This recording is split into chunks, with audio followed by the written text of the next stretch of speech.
Tonight's meeting of the Metropolitan Nashville and Davidson County Council is coming to you live from the council chambers at the Metro Courthouse. It's a public affairs presentation of the Metro Nashville Network. Good evening, everyone. I'm Pat Nolan, your announcer for this program. Tonight, the 15th Metropolitan Council holds its 31st business meeting of a four-year term.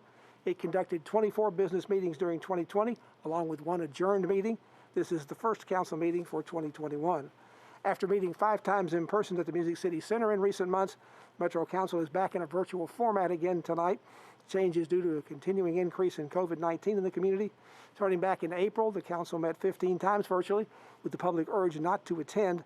Almost all 40 members of the council and the council staff participated remotely. That again was due to the pandemic and permitted under emergency order of Governor Bill Lee, allowing local government bodies to contact their business under emergency rules.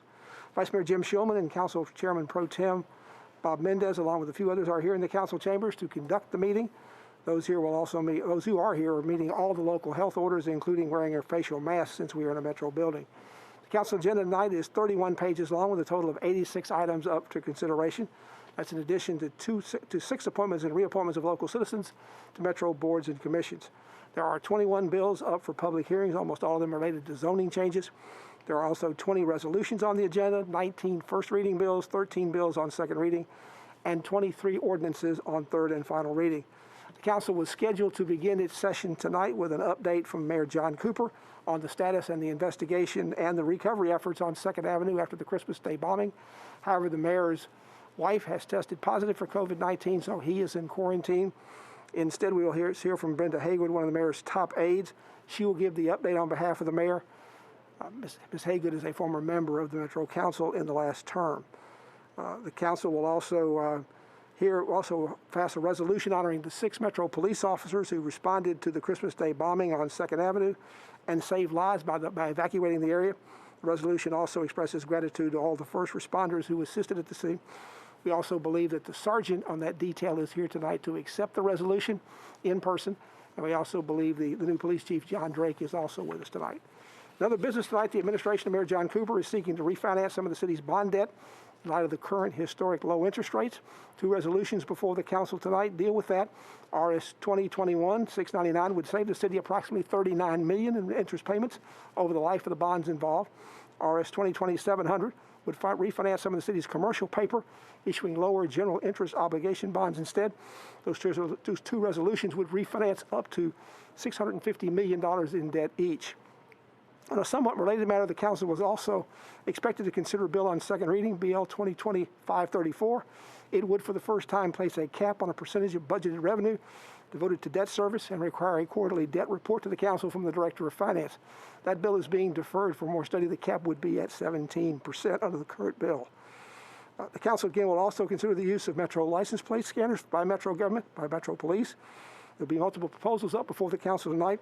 One bill, BL 2020-494, passed on second reading last time, but it did so by an affirmative vote. There was a tie vote, and Vice Mayor Jim Shulman voted in favor of the bill to break the tie.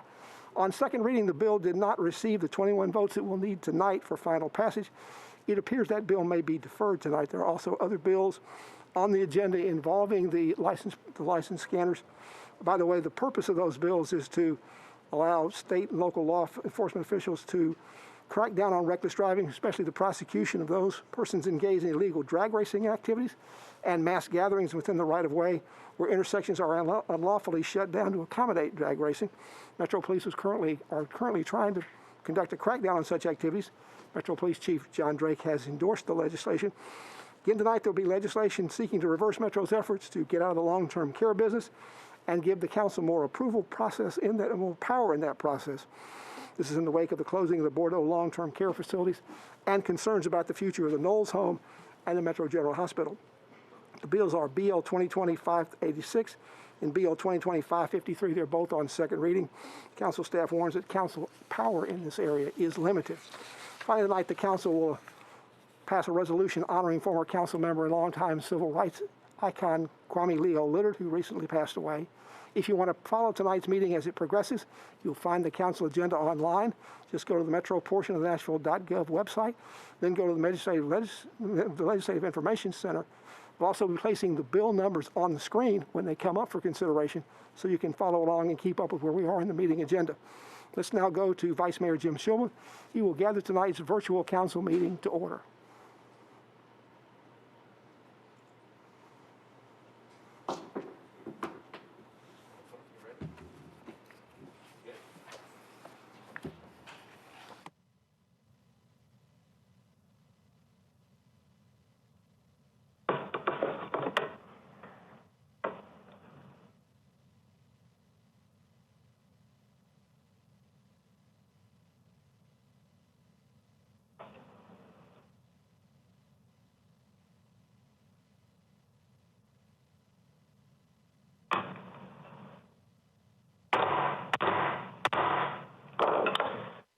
Will the meeting please come to order? We welcome you to the Metro Council. Today is Tuesday, January 5th, 2021. Will all members of the council, as well as the public, please rise for the invocation and remain standing for the Pledge of Allegiance. The invocation this evening will be offered by Pastor Scott Patty of Grace Community Church, a guest of Councilmember Russ Pulley.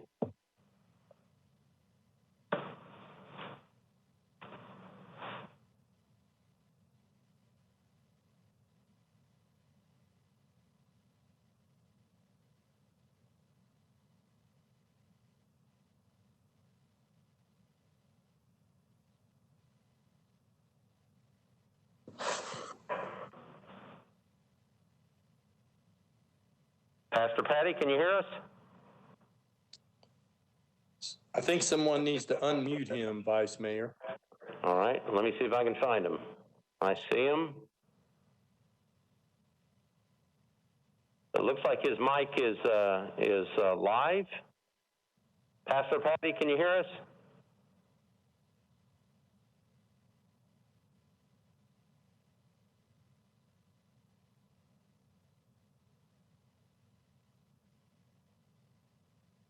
I see his camera's up.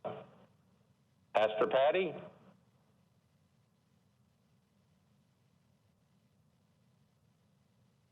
So ladies and gentlemen, this happened last time. We're still working through our kinks as we meet virtually. So let's go on to the Pledge of Allegiance, and then hopefully we can get Pastor Patty on in just a couple of minutes. Pledge allegiance to the flag of the United States of America, to the republic, and to the republic for which it stands, one nation, God, indivisible, with liberty and justice for all. Pastor Patty, can you hear us? I can see you talking, but I can't hear you. And he's still talking. I still can't hear him. All right, so we're going to get IT to try to work with you, and when we get you on, then we'll do the invocation, all right? All right. So everyone may be seated. So again, we are meeting virtually. Remember to raise your hand button if you want to be recognized. Also, you will need to mute and unmute yourself. Madam Clerk, if you would, please call the roll. Mendez. Present. Hurt. Here. Allen. Present. Glover. Suara. Present. Hall.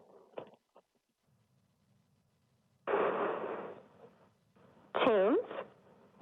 Present. Gamble. Present. Swope. I'm here. Parker. Present. Withers.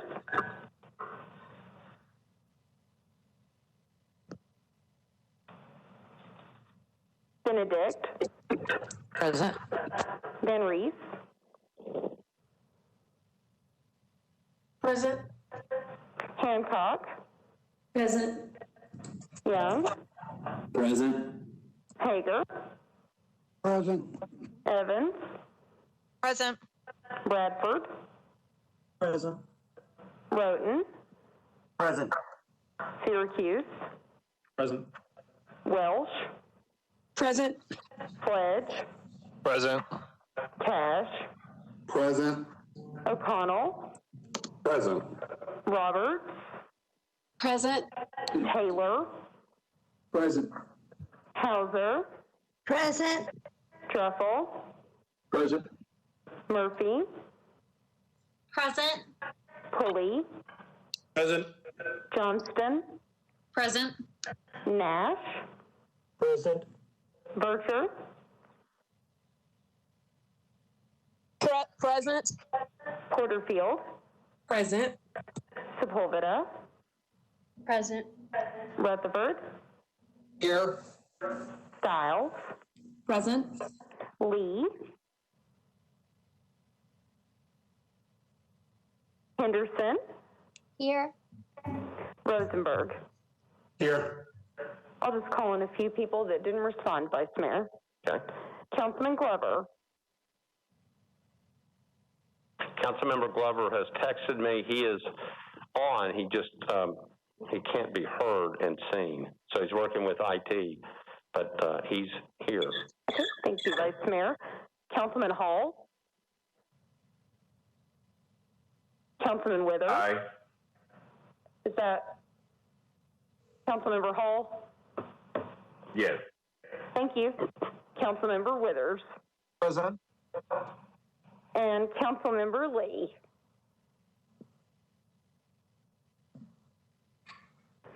We have 38 members present, Vice Mayor. Is that counting Councilmember Glover or not counting him? I'm sorry. It would be 39, including Councilmember Glover. 39 with Councilmember Glover. Okay. Vice And, Mayor. Councilmember Glover, can you hear us? Okay, yeah, I can hear you. Can you hear me now, sir? We can hear you. All Okay, right, so we thank got. you. Yes, I'm here. All right, thank you. We got 39 members. All right, so please remember again, we're meeting virtually. Remember that in order to avoid having to call on each individual member every time we vote, for both the consent agenda and routine matters when there's no opposition, we will take a voice vote and then quickly read the names of those voting in favor into the record. He did such an excellent job last time that we are calling on Mr. Cooper to do that again. He will not be playing a guitar here, but I know other people out in the watching may be doing that as he does his roll call. I will give council members the opportunity after he does that to notify us if there's a particular vote that's incorrect. In addition, Executive Order 65 requires those participating in an electronic meeting by audio means only to identify themselves each time they speak in a measure reasonably calculated to permit the public to ascertain the identity of the person speaking. Thus, if you do not keep your camera on, you will need to identify yourself when you begin speaking. Let me just go back. Pastor Patty, can you hear us now? And can we hear you? I don't believe we still can. So I think IT should be still working with you, hopefully. Okay, so hopefully just stay with us, and when somebody recognizes or lets me know that we can hear Pastor Patty, we will hear from him. Think we could use your prayers, all right? Councilmember Johnston, you are recognized for a motion. Thank you, Mr. President. I make a motion that the December 15th, 2020 Metropolitan Council meeting agenda constitutes essential business of this body and the Metropolitan government, and that meeting electronically is necessary to protect the health, safety, and welfare of Tennesseans in light of COVID-19 outbreak. So I think it's supposed to be the January 5th meeting. I may have sent you the wrong one. Did you say January 5th or December 15th? I totally said December the 15th. Sorry, the January 5th meeting. I don't want to That's go. all right. So we can do, it's the January 5th meeting. All right. So that motion has been made, properly seconded. Any discussion on the motion? Seeing none. All those in favor say aye. Aye. Aye. Aye. Aye. Aye. Opposed, no. All right. Mr. Cooper, I'm going to turn you on. Let me see. Let me make sure I got you at the right place. Okay. Here we go. Voting aye. Mendez, Hurt, Allen, Glover, Swara, Hall, Toombs, Gamble, Swope, Parker, Withers, Benedict, Van Rees, Hancock, Young, Hager, Evans, Bradford, Roten, Syracuse, Welsh, Sledge, Cash, O'Connell, Roberts, Taylor, Hauser, Druffel, Murphy, Pulley, Johnston, Nash, Berger, Porterfield, Sepulveda, Rutherford, Stiles, Henderson, and Rosenberg. 39 in favor, 0 against. All right. Could you all hear that okay? All right, he gets better over time. The vote is 39 yes, 0 no. Thank you, Mr. Cooper. Any corrections to that? All right. Now I need a motion for adoption of the minutes of the meetings from December 15th, 2020. I got a motion properly seconded. Any discussion on the minutes? All in favor say aye. Aye. Aye. Opposed, no. Any opposition? Mr. Cooper, you're recognized. Voting aye. Mendez, Hurt, Allen, Glover, Swaller, Hall, Toombs, Gamble, Swope, Parker, Withers, Benedict, Van Reese, Hancock, Young, Hager, Evans, Bradford, Roten, Syracuse, Wells, Sledge, Cash, O'Connell, Roberts, Taylor, Hauser, Druffel, Murphy, Pulley, Johnston, Nash, Burchard, Porterfield, Sepulveda, Rutherford, Stiles, Henderson, and Rosenberg. 39 in favor, 0 against. Any corrections to that? Seeing none, vote is 39 for, 0 against. Thank you, Mr. Cooper. All right, Madam Clerk, any messages from the mayor? There are no messages from the mayor. All right, so if you watch your agenda, we are now on Section E, Disaster Recovery Update. We invited tonight the mayor's office and other appropriate officials to give the council an update on disaster recovery efforts underway in Nashville. Obviously, the mayor was not able to make it tonight. The mayor's wife has tested positive for COVID-19. The mayor has properly gone into quarantine. On behalf of the council, we send them both our good thoughts and prayers and hope for particularly for the mayor's wife, a speedy recovery, and we'll see how the mayor does. But we wish them both good health. In his place tonight, former council member and now Deputy Mayor Brenda Haywood is here. Deputy Mayor Haywood, if you'll come to the podium, this is to give us an update on disaster recovery efforts in the city of Nashville. Deputy Mayor Haywood. Thank you, Vice Mayor Schuman. I really, really appreciate you and your service to our city. Good evening, everyone, and Happy New Year to you all. I am honored to be here tonight to speak to you. And as you all join me in sending your best and my best to Mrs. Cooper for a speedy recovery, we are most appreciative. I'm here to give you a quick update on our cleanup and recovery efforts on 2nd Avenue. Since Friday, property owners have had regular access to their homes and their business. Initial inspections have been completed. 10 buildings have been deemed unsafe, and 7 are restricted in terms of entry between 134th and 184th 2nd Avenue North. Additional inspections of damaged buildings will be needed, and Metro will be working directly with those property owners. By the end of the week, this is what we're hopeful for. We hope that there will be a complete and more detailed assessment. Also, we will continue reducing the restricted areas where they are deemed safe. In addition, and as we have a sense of our recovery and a sense of the rebuilding timeline is forthcoming. Earlier today, President approved of an emergency disaster declaration. This is an important first step to assist our local recovery efforts. Rebuilding 2nd Avenue would be a huge undertaking, and it will be a huge challenge. But Nashville is starting the year with a renewed sense of resilience and determination. We will help our small businesses by providing them as much support as humanly possible. And together we'll do all we can to restore lives and livelihoods of everyone affected by the bombing. Tonight, as you consider a resolution to honor our Christmas Day heroes, I want to express my gratitude to our police and all of our first responders. We don't want to leave out anyone. Their bravery and determination and dedication to public service is by far unmatched. Nashville is so fortunate to have these courageous men and, yes, women serving our community. And now I take extreme honor and a profound amount of pleasure in bringing to you our Chief of Police, Mr. John Drake. Thank you.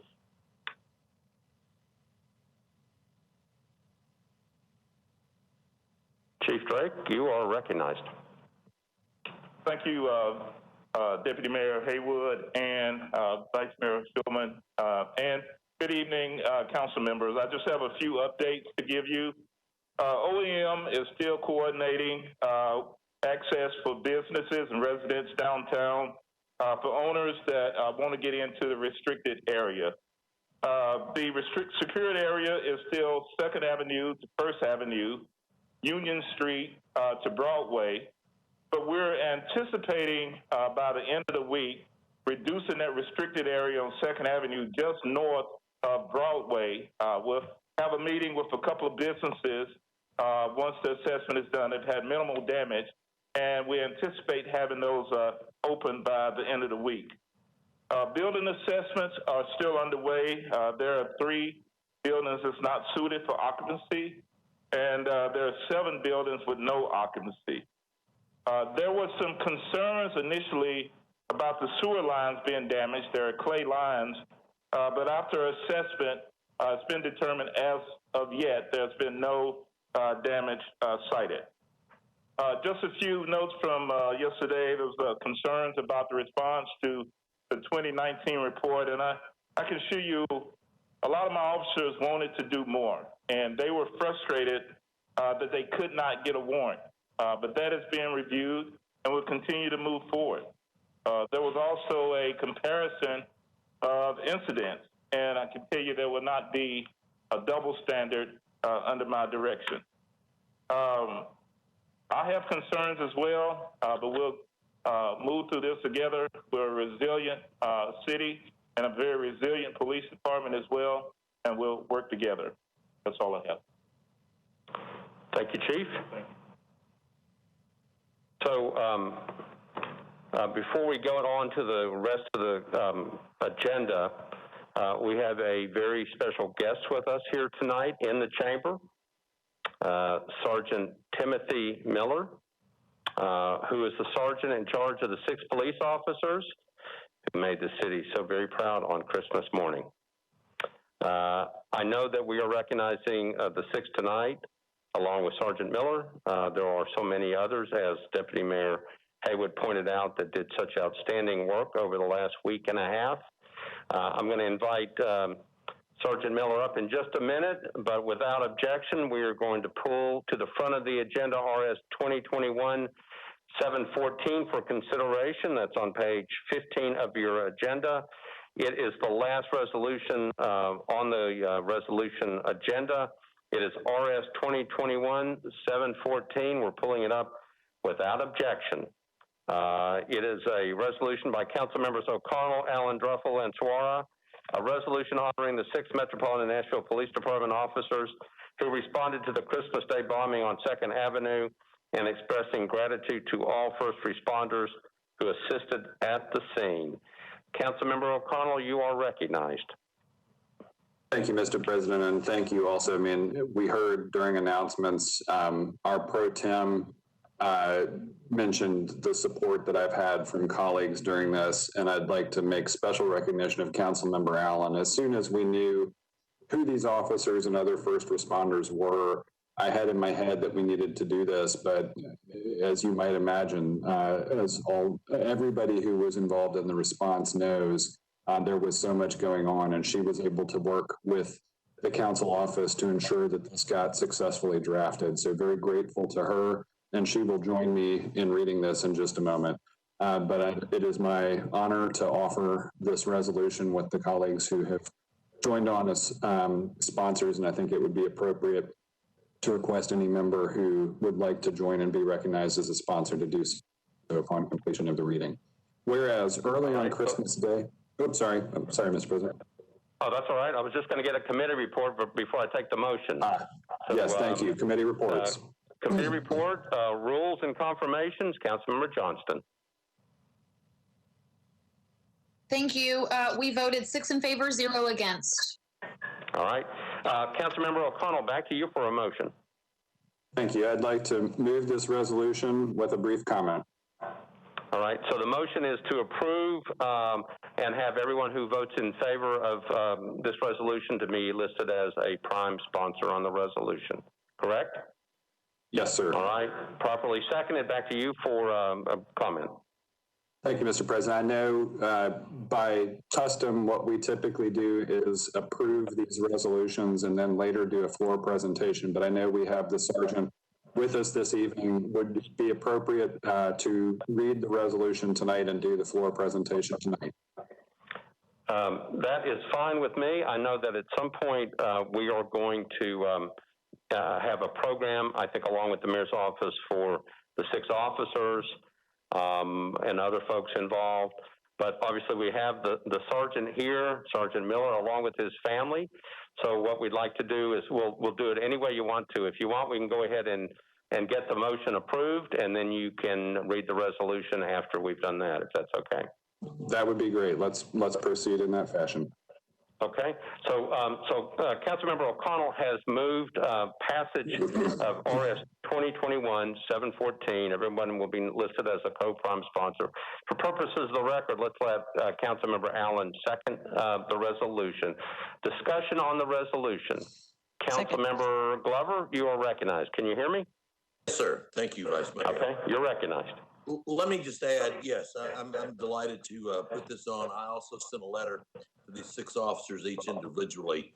I was literally downtown with Box 55 within a couple of hours after the bomb ignited there in downtown Nashville. What I saw was absolutely phenomenal. Box 55 was there, the men and the women of the police department, our fire department. I mean, you want to talk about unity and you want to talk about great first responders. We certainly are blessed in Nashville to have that. And I also just want to thank them from the bottom of my heart for everything they did, the lives they saved, number one. And number two, being there with Box 55 gave me such a sense of joy and pride. And it really brought a blessing that day of Christmas to be able to see just how responsive everyone was. And anyway, I'm very grateful, Mayor. All right. Thank you, Councilmember Glover. Any other comments before we vote on the resolution? Councilmember Suara, you're recognized. Thank you, Vice Mayor. I also wanted to add my thanks to the officers. I also sent them as well letters and got one back from Sergeant Miller, a response from him. So thank you for responding. One of the most moving articles that I saw online was a hotel that says that if not for the officers evacuating the hotel, we would have had a lot more loss. And so we're very grateful to the officers and to all our first responders for the response and for the heroic efforts. And I wanted to make sure that I highlight that. I also wanted to go on record to say that some of us may have been asking tough questions of the chief about what happened a year ago. I want to make sure that we understand that asking those questions and asking for details and wanting explanations does not take anything and should not take anything away from what these officers are doing. And I'm proud to be a co-sponsor of this resolution. So thank you. All right. Thank you, Council Member. Any other council members? All right. Seeing Councilmember Hurd, you're recognized. Thank you, Mr. Vice Mayor. The first responders, I really, really appreciate them, and I appreciate the office. But I also want to remember our emergency communications team. They are the first responders. And oftentimes those dispatchers are lost in the shuffle of everything. And I just wanted to give a shout out to them and recognize them, because I understand that there were other potential bomb threats that were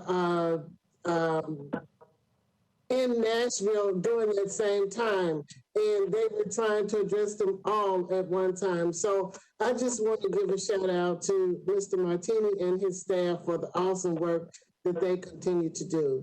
Thank you very much. As well as the police officers and first responders and everyone who is a part of this. Thank you. Thank you, Councilmember. Councilmember Nash, you're recognized. Thank you, Mr. Vice Mayor. As some of you know, I spent a few years at the Metropolitan Police Department, and I am extremely grateful to these 6 officers. They deserve every accolade they're getting, and I was not a bit surprised by these actions. They truly exemplified the courage and the devotion to duty that I came to know of the people that I worked with. And I think also, obviously, they're getting a lot of accolades and well-deserved because of the scope of this tragedy. But I think we need to remember, too, that every day, although albeit in smaller ways, our officers go out. They don't know what they're going to find when they go to a domestic. They don't know what they're going to find when they answer an armed robbery alarm, a burglar alarm, when they stop a car. Every day, there's acts of heroism by the men and women of the Metro Police Department, and these officers deserve our appreciation every day. That's all I want to say. Thank you. Thank you, Councilmember Nash. Anybody else in the queue? All right. Seeing none, we are ready to vote. The motion is to approve Resolution RS 2021-714. Everybody voting in the affirmative be listed as a prime sponsor. Ready to vote. All those in favor of the resolution say aye. Aye. Aye. Opposed, no. Mr. Cooper, want to check? Voting affirmative: Mendez, Hurt, Allen, Glover, Suara, Hall, Toombs, Gamble, Swope, Parker, Withers, Benedict, Van Reese, Hancock, Young, Hager, Evans, Bradford, Roten, Syracuse, Welsh, Sledge, Cash, O'Connell, Roberts, Taylor, Hauser, Druffel, Murphy, Pulley, Johnston, Nash, Vercher, Porterfield, Sepulveda, Rutherford, Stiles, Henderson, and Rosenberg. 39 in favor, 0 against. All right. Any corrections to that? To vote, the motion passes 39-4, 0 against. So I would like at this moment to invite Sergeant Timothy Miller up to the front, along with his family, his wife Candace, his son Colt, and his daughter Presley. If you all would come forward and come to the front microphone. As you're coming to the front podium, I'm going to recognize Chief Drake at the administration table. If you just grab that microphone. Chief Drake, you're first recognized, and then I'm going to have you all come up to the podium. All right. Thank you, Vice Mayor. Just want to say how incredibly thankful I am of the 6 officers for their response on Christmas morning. They received a call, shots fired, responding, unknowing what they were going into. Upon arrival, they see an RV, is making announcements, and their selfless actions save lives, several lives. I think you can go ahead. And so if it was not for their actions, we'd be talking about a lot worse tragedy than what we're dealing with. And I just want to say on behalf of the police department to you and all the officers, thank you for a job well done.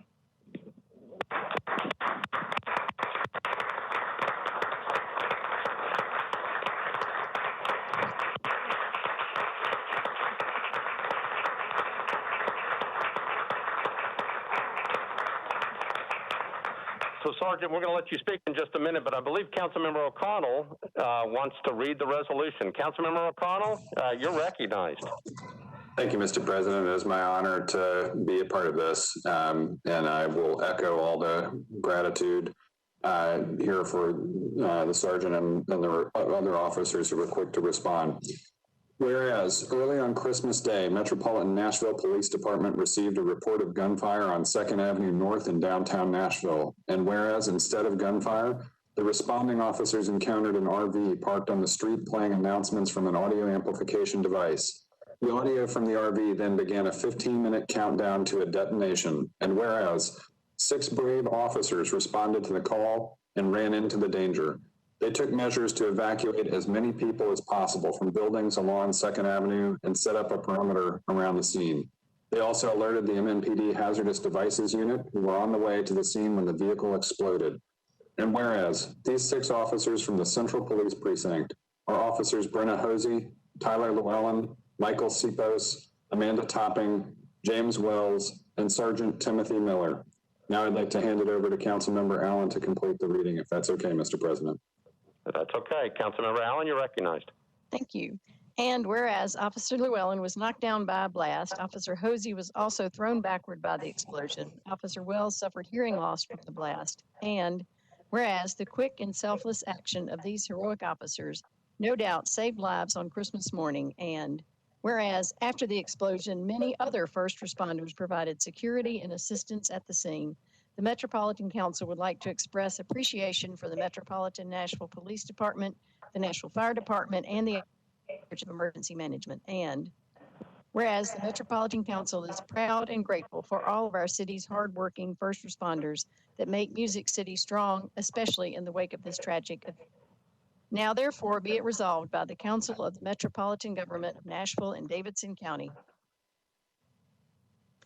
that the Metropolitan County Council hereby goes on record as honoring officers Brenna Hosey, Tyler Llewellyn, Michael Sipos, Amanda Topping, James Wells, and Sergeant Timothy Miller for their heroic actions in response to the Christmas Day bombing in Nashville.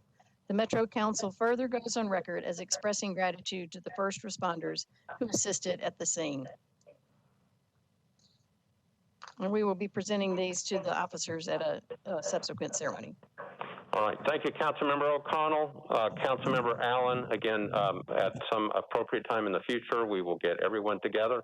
But Sergeant Miller couldn't be any prouder of you and your officers. We want you to, on behalf of the council, extend to them how proud of them we truly are. And you are recognized for comments.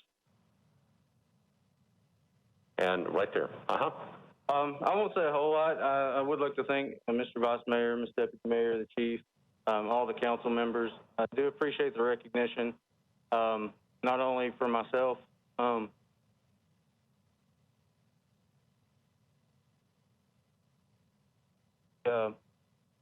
officers involved. But to everyone in the department, throughout the state, THP, the federal agencies, NFD, just everyone who responded that day was a tremendous response. I appreciate it, and they appreciate it. And just the outpouring of support and love from, you know, not only this county, but across the United States, it's definitely noticed, and it's welcome, and we thank you all for it. You know, and I know that these officers are, I give them the credit. I don't take the credit myself. I mean, they're heroes.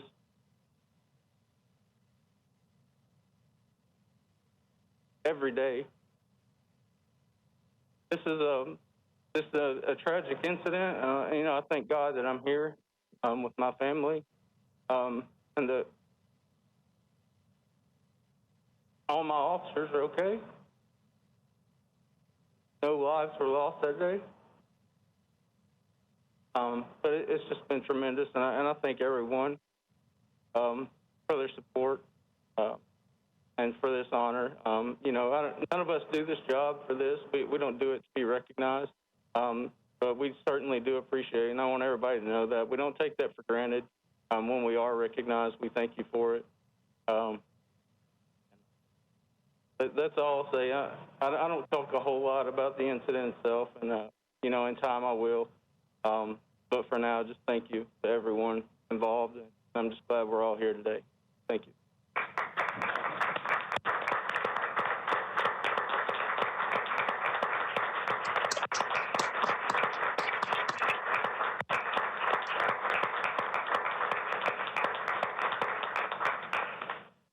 So, Sergeant Miller, thank you for being here. Candace, Colt, or Presley, do you all have any other comments? The this is your chance. All right. We want you to know how proud we are of your husband and your dad. Okay? So thank you all for being here. Sergeant Miller, thank you. Send our regards to the officers, and we will we'll see you soon. Be careful. Okay? Be safe out there.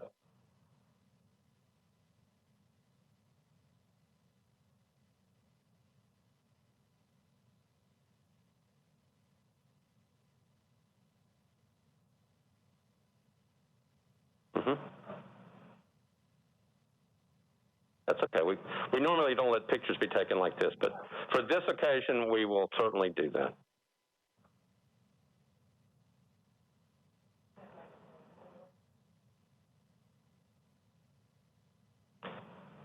Thank you. Please come back, and we'll see you soon. Cole Presley, you did an excellent job. Okay.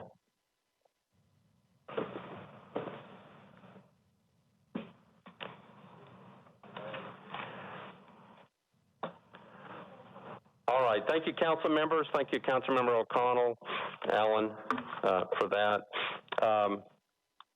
A couple of announcements. You should have received a memo in your email today about vacancy. It's on the Community Oversight Board. Please check your email. Through that email, through the memo that you got, I'll go through parts of it tonight. Hereby providing notice of Community Oversight Board vacancies. This notice constitutes formal notice to members of the Metropolitan Council and the public of 4 vacancies on the Metropolitan Community Oversight Board for terms expiring January 31st, 2024. Board members currently holding these seats are Ms. Ashley Davis, Dr. Adele Lewis, Ms. Brenda Ross, and Mr. Matthew Sweeney. Please note that nominators and nominees must adhere to the deadlines and procedures provided in order to maintain eligibility. The Community Oversight Board consists of 11 members selected from 3 distinct categories set forth in the charter. All members must be approved by majority vote of the council. The makeup of the board as set forth by charter is as follows. 7 of the board members shall be persons who are nominated by either a community organization or a private petition signed by 50 Davidson County residents. 2 of the members shall be persons nominated by council representatives, and 2 of the members shall be persons nominated by the mayor. For the upcoming vacancies, for the 4 that we're talking about, again, there are 4.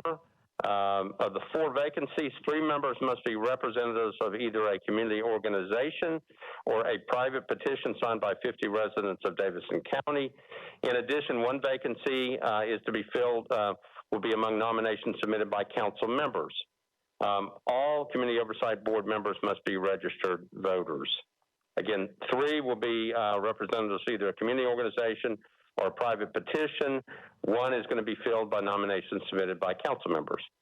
The persons whose seats are becoming vacant are permitted to remain on the board for a 60-day holdover period during the pendency of this election. Here are the dates that you need to know. February 2nd, 2021. All nominations must be filed using the Community Oversight Board nomination form. This form must be completed by any council member wishing to nominate someone, as well as any member of a community organization or member of the community wishing to submit a petition for his or her own nomination or the nomination of someone else. Nomination form is available online. I'm going to check with the clerk's office. Will it be on the clerk's office website? It is there now. Okay, so it is there now. It will be on the clerk's office website. The nomination form should be completed, signed by the nominator. E-signatures are acceptable, and emailed to metro.clerk@nashville.gov by no later than 4:30 p.m. on February 2nd, 2021. Petition form is also posted online. Nominations by petition form must be signed by 50 Davidson County residents, and the petition form must be included as an attachment and filed at the same time as the corresponding nomination form. February 9th, 2021 is the next important date. All nominees received by February 2nd, 2021 must file the Community Oversight Board information sheet for the Metro Council by no later than 12:00 p.m. on February 9th, 2021 via email to, again, metro.clerk@nashville.gov. Any nominee who fails to file the information sheet by this deadline shall be deemed to have withdrawn his or her name from nomination. Community Oversight Board information sheet is also available online. February 16, 2021, all nominees must appear before the Metro Council's Rules, Confirmations, and Public Elections Committee. On that date, on Tuesday, February 16, 2021, meeting will be conducted on the WebEx platform, and invitations will be sent to the nominee at the email address on file with the Metro Clerk. Just to make sure that people know, depending upon the number of nominations received, this meeting may have to be rescheduled to another date. We will provide specific date and times that will be contained in the WebEx meeting notice. On February 16, 2021, assuming that we don't have to move the date, the Metropolitan Council will elect and confirm 4 board members by majority vote at the regular council meeting on that night, February 16, 2021. 2 categories of election will be held to fill the 4 vacancies. The first, one round of the election will be conducted to fill 3 seats nominated by either the community organization or by private petition signed by 50 residents. And then the second part will be a second round of elections will be conducted to fill the 1 vacancy from nomination forms submitted by council members. Again, this is all in the memorandum that has been submitted to the council members. You can find information on the clerk's website at nashville.gov. If you have any questions regarding any of the procedures for filing nominations, please contact our Metropolitan Clerk, Elizabeth Waits, at 615-862-6770. Again, please contact Elizabeth Waits, Metropolitan Clerk, at 615-862-6770. Important positions. If you're interested, take a look. We obviously encourage people to file nominations. Any questions regarding that? I know that was a lot of information. It's all contained in the memo that you received.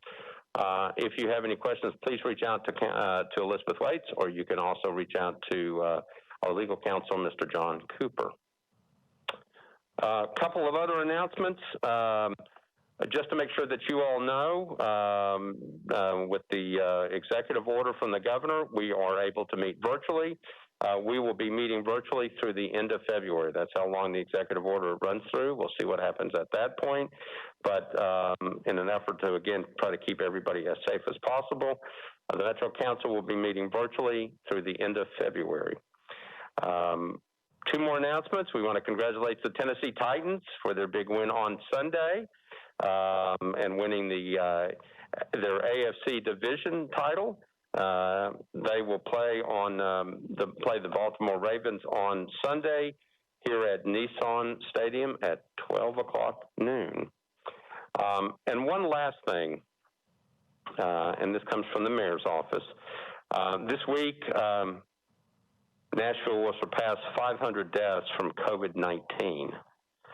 In memory of the Nashvillians we have lost during the pandemic, the mayor's office, in conjunction with the council office, will be placing white flags in the public square lawn in front of the courthouse on Friday, this coming Friday.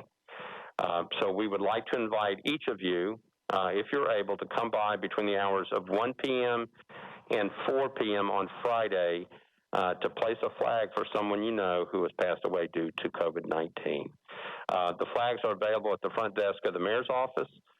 You certainly can come by and collect a few flags or 1 flag if you want and put it in the public square lawn in front of the courthouse. That is this Friday between 1 p.m. and 4 p.m. All right, we are now ready to proceed to elections and confirmations. Councilmember Johnston, do we have a report from the Rules Committee? We do. I have one withdrawal that I wanted to, I don't think we have to take a vote on that because it was just withdrawn. But I did want to point out that the Hospital Authority appointment of Ms. Michelle Robertson for a term expiring September 6, 2025 was withdrawn. Do we have to take a vote on that, Mr. Cooper? No, we do not have to take a vote on it. Again, that's G4, Hospital Authority, the appointment of Ms. Michelle Robertson. That has been withdrawn. All right, back to you, Councilmember Johnston. Perfect. Everything else I put on a consent so that Mr. Cooper wouldn't have to go through his song all these times. So I'm just going to go through all of them. The Action Commission reappointment of Ms. Talisha Cobb for a term expiring February 2nd, 2024. Arts Commission appointment of Ellen Angelico for a term expiring January 1st, 2024. Arts Commission reappointment of Mr. Jim Schmidt for a term expiring January 7th, 2024. Sexually oriented business licensing board appointment of Ms. Lynn T. Ingram for a term expiring October 7th, 2024. As well as Ms. Amna Osman for the sexually oriented business licensing board appointment. We've all voted 10 in favor, 0 against, and 0 not voting. With that, I would move their approval. All right. So the motion is to approve those particular appointments that Councilmember Johnston indicated, properly seconded. Any discussion on any of the appointments or reappointments?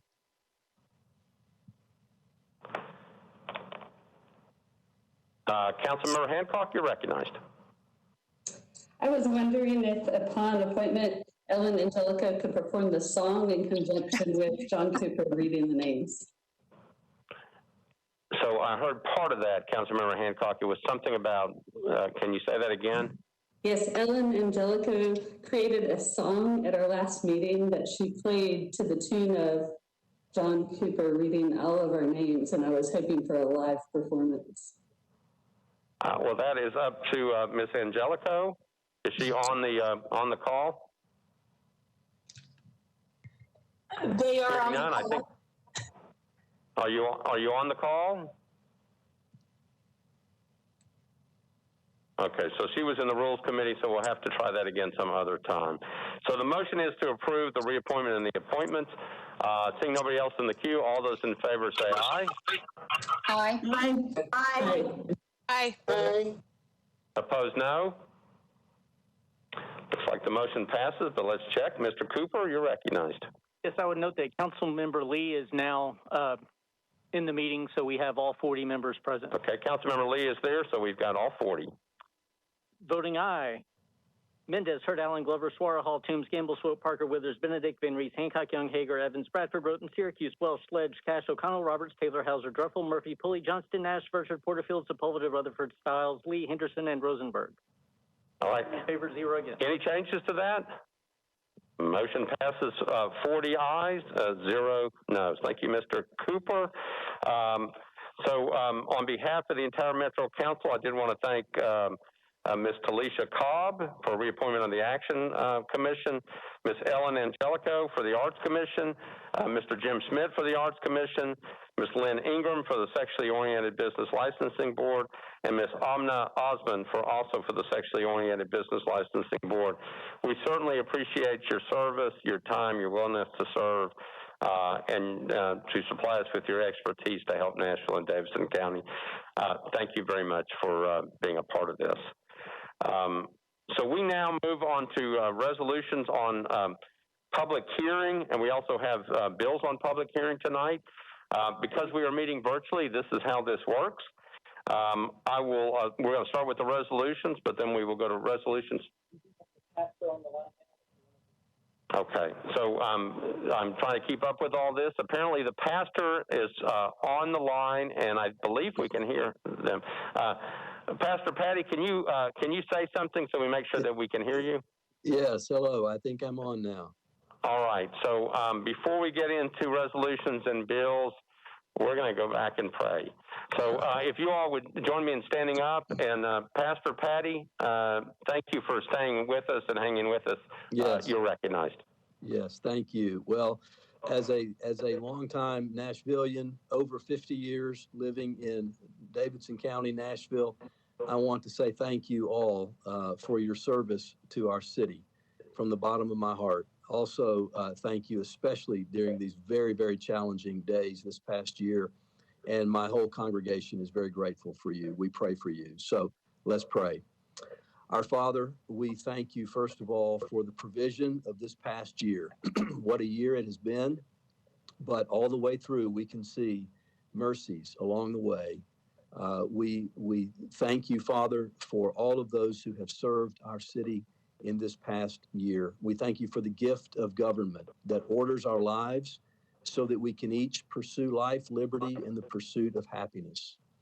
Thank you, Father, for these public servants who have given themselves to the city of Nashville. They take on a responsibility, a burden, and they have borne up under a heavy load this year. So I pray that you would bless each of them with the joy of knowing that they have served well. Thank you, Father, because you have protected life. Even though there has been loss of life this year, we particularly think of Christmas morning and how much worse that could have been. We thank you for your protection. And now, Lord, we pray for the citizens of Nashville, that the qualities of humility and gratitude and responsibility and vision for the common good would be possessed by all of our citizens as we live together. And we pray for this Metro Council and for our mayor, that you would continue to give wisdom and good judgment and decisiveness as they seek to lead and serve our city. And again, may they know strength and joy in the service. We pray continually for our essential workers and those in the medical community and our first responders. As we have honored many of them tonight, we pray that you would give them strength every day to wake up and do their jobs with joy, knowing that we appreciate them deeply. We pray for our educators and our students in these very challenging days. May they not fall behind. May you give us good creative ways to serve our students and our teachers and educators in this city. We pray for the flourishing of the nonprofits of this city that are being called upon in a unique way in these times to serve people in need in Nashville. We pray for the businesses that are making very challenging decisions, and some of their businesses have been disrupted. And so we pray that you would make provision there, give good wisdom and insight for the flourishing of the economic community in our city. And we pray as well for the congregations to serve well and to love well in Nashville in these days. So we pray as well for the rest of this business in this meeting tonight, that you would lead these servants. We pray this in Christ's name. Amen. Amen. Y'all may be seated. Pastor Patty, again, thank you for that, and thank you for staying with us. Thank you. We apologize for all the technical delays. That's okay. Thank you for your service. All right. So we are on resolutions on public hearing, and we will then move on to bills on public hearing. Here's how that works for a virtual meeting. Call up the resolutions and bills one at a time and ask the sponsor whether she or he plans to have a public hearing on the resolution or the bill tonight. If yes, then I will announce that the resolution or bill is ready for a live call-in. When I announce the item, please make the call. The number is 629-255-1931. Again, the number is 629-255-1931. You will wait for operator assistance. You'll be asked if you are calling for the current matter on public hearing. Please remember to mute your television or live stream when it's your turn to speak. Once your time begins, please state your name, address, whether you're for or against the resolution or the bill, and then you'll have 2 minutes in which to speak. Again, the way this works is that I will go to the sponsor first, see if they're planning on having a public hearing on the measure tonight. If so, go ahead and make that phone call, 629-255-1931. We are ready for the first resolution. It is RS 2020-632 by Councilmember Parker. Councilmember Parker, you're going to have a public hearing on this one tonight? Yes, Vice Mayor. Okay, so if you're interested in this one, go ahead and make the phone call because there will be a public hearing. Councilmember Parker, RS 2020-632. It's a resolution exempting Carrington's Daiquiri Factory located at 1315 Lishi Avenue from the minimum distance requirements for obtaining a beer permit pursuant to Section 7.08.09E of the Metropolitan Code. Again, it's Councilmember Parker, RS 2020-632, resolution exempting Carrington's Daiquiri Factory located at 1315 Lishi Avenue from the minimum distance requirement for obtaining a beer permit pursuant to Section 7.08.090E of the Metropolitan Code. Councilmember Parker, you're recognized. Thank you, Vice Mayor. I'd like to open the public hearing. Okay, let's get a committee report first. I think it went to Public Safety. Councilmember Gamble.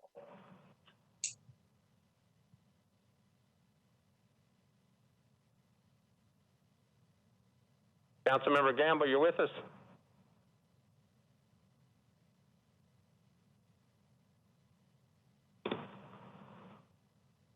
Anybody in public safety who knows what the vote was on that one?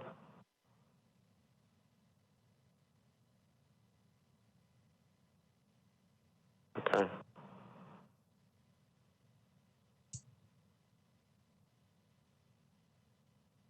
Vice Mayor, this is Councilmember Porterfield. I do not remember anyone being in opposition to that vote. All right, thank you, Councilmember Porterfield. We've got the vote. It was 10-4-0 against by public safety. Councilmember Parker, now you're back on your bill or resolution. Thank you, Vice Mayor. I'd like to open the public hearing. Okay. Councilmember Parker has called for a public hearing. I declare the public hearing open. Anybody in the back here on that one? Okay, seeing none. Ms. Godin, do we have anybody in the queue? Yes, Vice Mayor, you have callers in the queue. Okay, we have callers in the queue. Go ahead and let them in.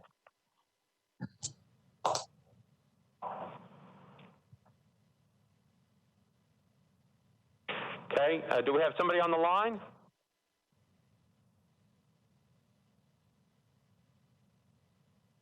Do we have somebody on the line?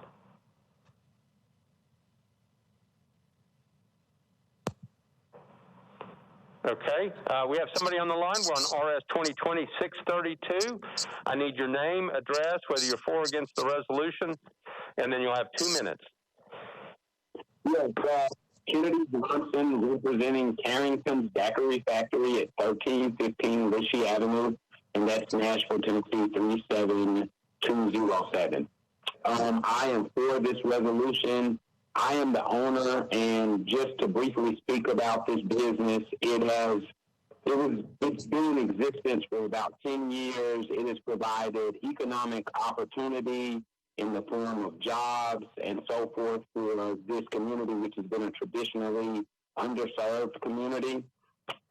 It's also been a vital part of the community. The previous owners, provided food and entertainment basically to this neighborhood that's been sort of an overlooked jewel of Nashville. I know, given some of the influx of higher end residents and things of that nature, some in the neighborhood may be opposed to this business continuing its existence. However, I think that we should be approved, and I ask the board to just consider the fact that, we're a small business owned by veteran and African American, and we're just trying to, provide economic opportunity again to a traditionally underserved area. This location has always had and sold alcohol. The previous owner died, which triggered a situation where legally we had to form a new corporation and get a new licensure because he was no longer alive. And he passed away from COVID-19 at the beginning of this year. So thank you so much for your time. And again, I'd like to say I'm for this resolution, and I hope the board gives it the consideration that it deserves. Thank you. All right, thank you. Ms. Godin, next caller.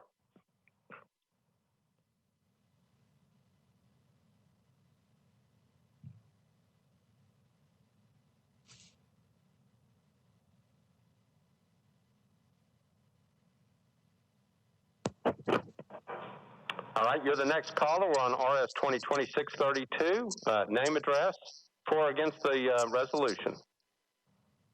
Yes, my name is Andrew Demel. I am the homeowner of 318 Pullen Avenue, and I am against this resolution.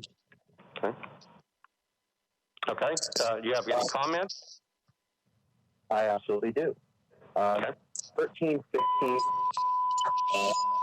I'm sorry. You have 2 minutes. Go ahead. All right. Thank you. 1315 Ritchie and the core of the Highland Heights neighborhood. It is in a T4 neighborhood maintenance area. I understand that in the past, there might have been a history of a bar operating here. But this exemption does not just require the exemption for one home that might be 100 feet away. There are single-family residences for at least 200 feet in every single direction. Thank you for your time. All right, thank you. Ms. Godin, next caller.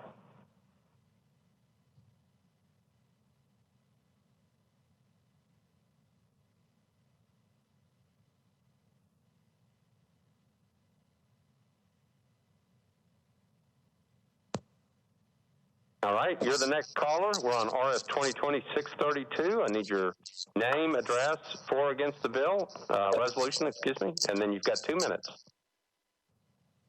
Hello, my name is Joe Souter. I live at 1308 North 5th Street, and I'm against the bill. I think my stream's a little bit behind, so I may be reiterating some concerns that other people have stated, but having lived behind the address for the last 6 years, I can honestly say that the previous owner and previous business that was operating here was never a restaurant and was never operating during the day and was continually operating past midnight and well past 3 in the morning some nights, and honestly was operating rather loudly and rather close to the rest of our residents.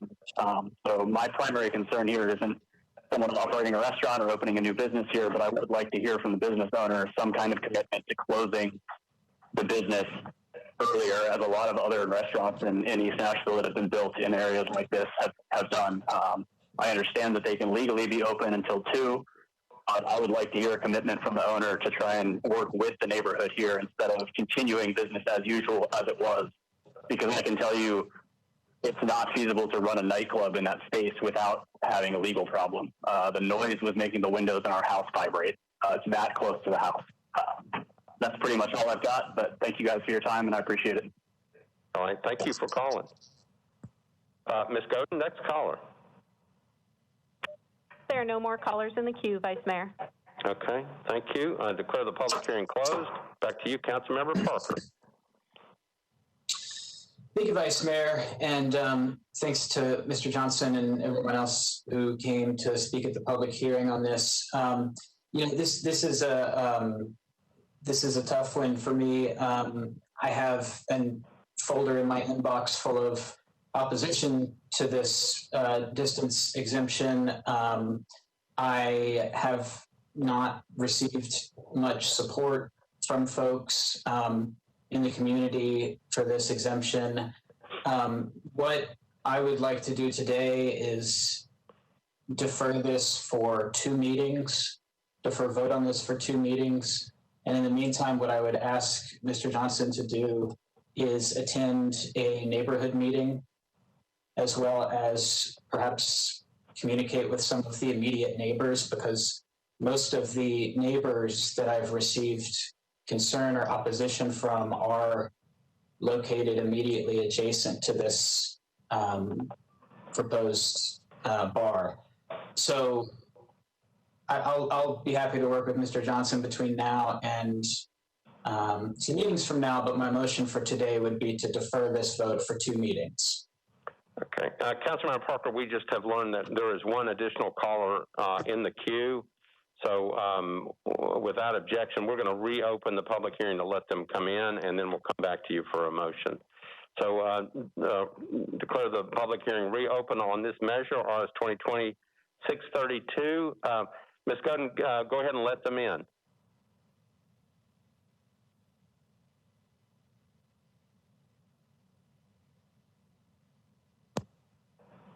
All right, so we're on RS 2020-632. We apologize for the inconvenience. I just need your name, address, whether you're for or against the resolution, and you'll have 2 minutes. Yep, no worries, thank you. I'm against the resolution. My name is Edward Thurman. I live at 1310 North 5th Street. I too experienced the previous business that operated in that particular space. And as my neighbor and previous caller mentioned, one of the issues was, the noise, especially late at night, particularly with parking lots, car noise, and of the such. and it was, it's just really close to, not only my house, but several other homes. I know there was also issues with parking, people parking in the street on Lishy to attend the previous business. So again, I'm against the resolution. I believe there's plenty of properties available that are in commercial areas that would be better suited for the establishment.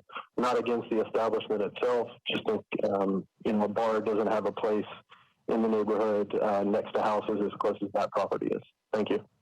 All right. Thank you for making the call. Ms. Godin, anybody else in the queue? There are no more callers in the queue. All right. I declare the public hearing closed again, and we're back to Councilmember Parker. You're getting ready to make a motion. You're recognized. Thank you, Vice Mayor. I'll move to defer this vote 2 meetings. All right. So the motion is to defer 2 meetings. For those watching, that means we're not voting on it tonight. The resolution is going to be deferred for 2 meetings, properly seconded. Any discussion on the deferral motion? Councilmember Taylor, you're recognized.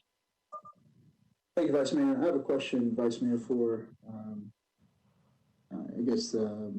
Councilmember Parker. Is this a business that is new to the area, or is this an established business? Thank you, Vice Mayor. This is a business that was open for some time. I've been approached by the owner of the building about various rezoning proposals and whatnot. In the time that it's been closed, I think it's been a couple of years that it's been closed. I'm not certain if the applicant is seeking to essentially run the same type of business as was there before, or if it's a new concept. The community is not really super clear on what would be opened there.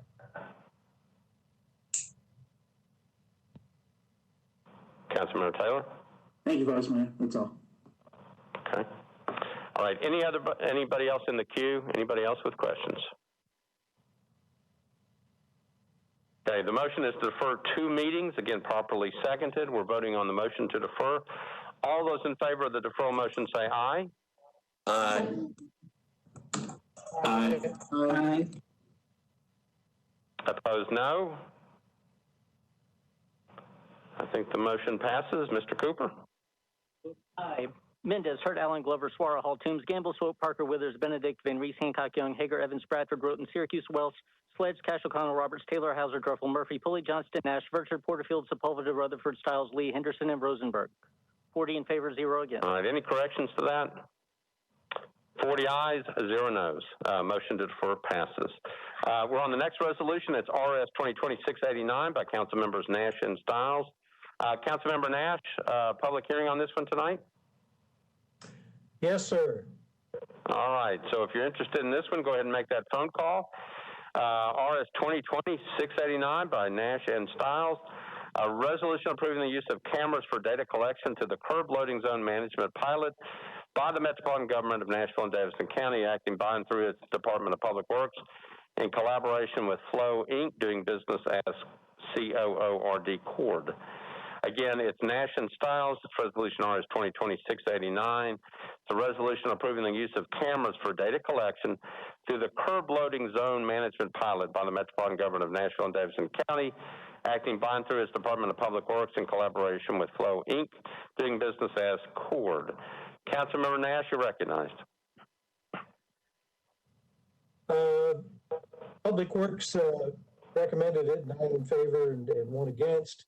We had a good discussion about the bill, the resolution at the Public Works Committee.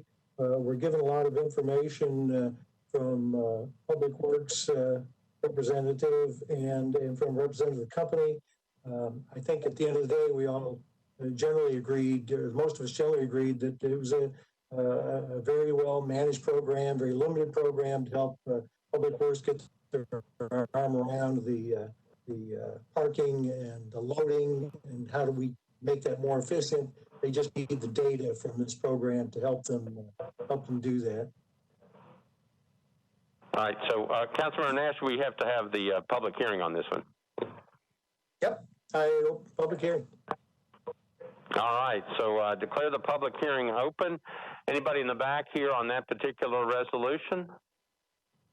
Seeing no one back on that. Ms. Godin, do we have anybody in the queue?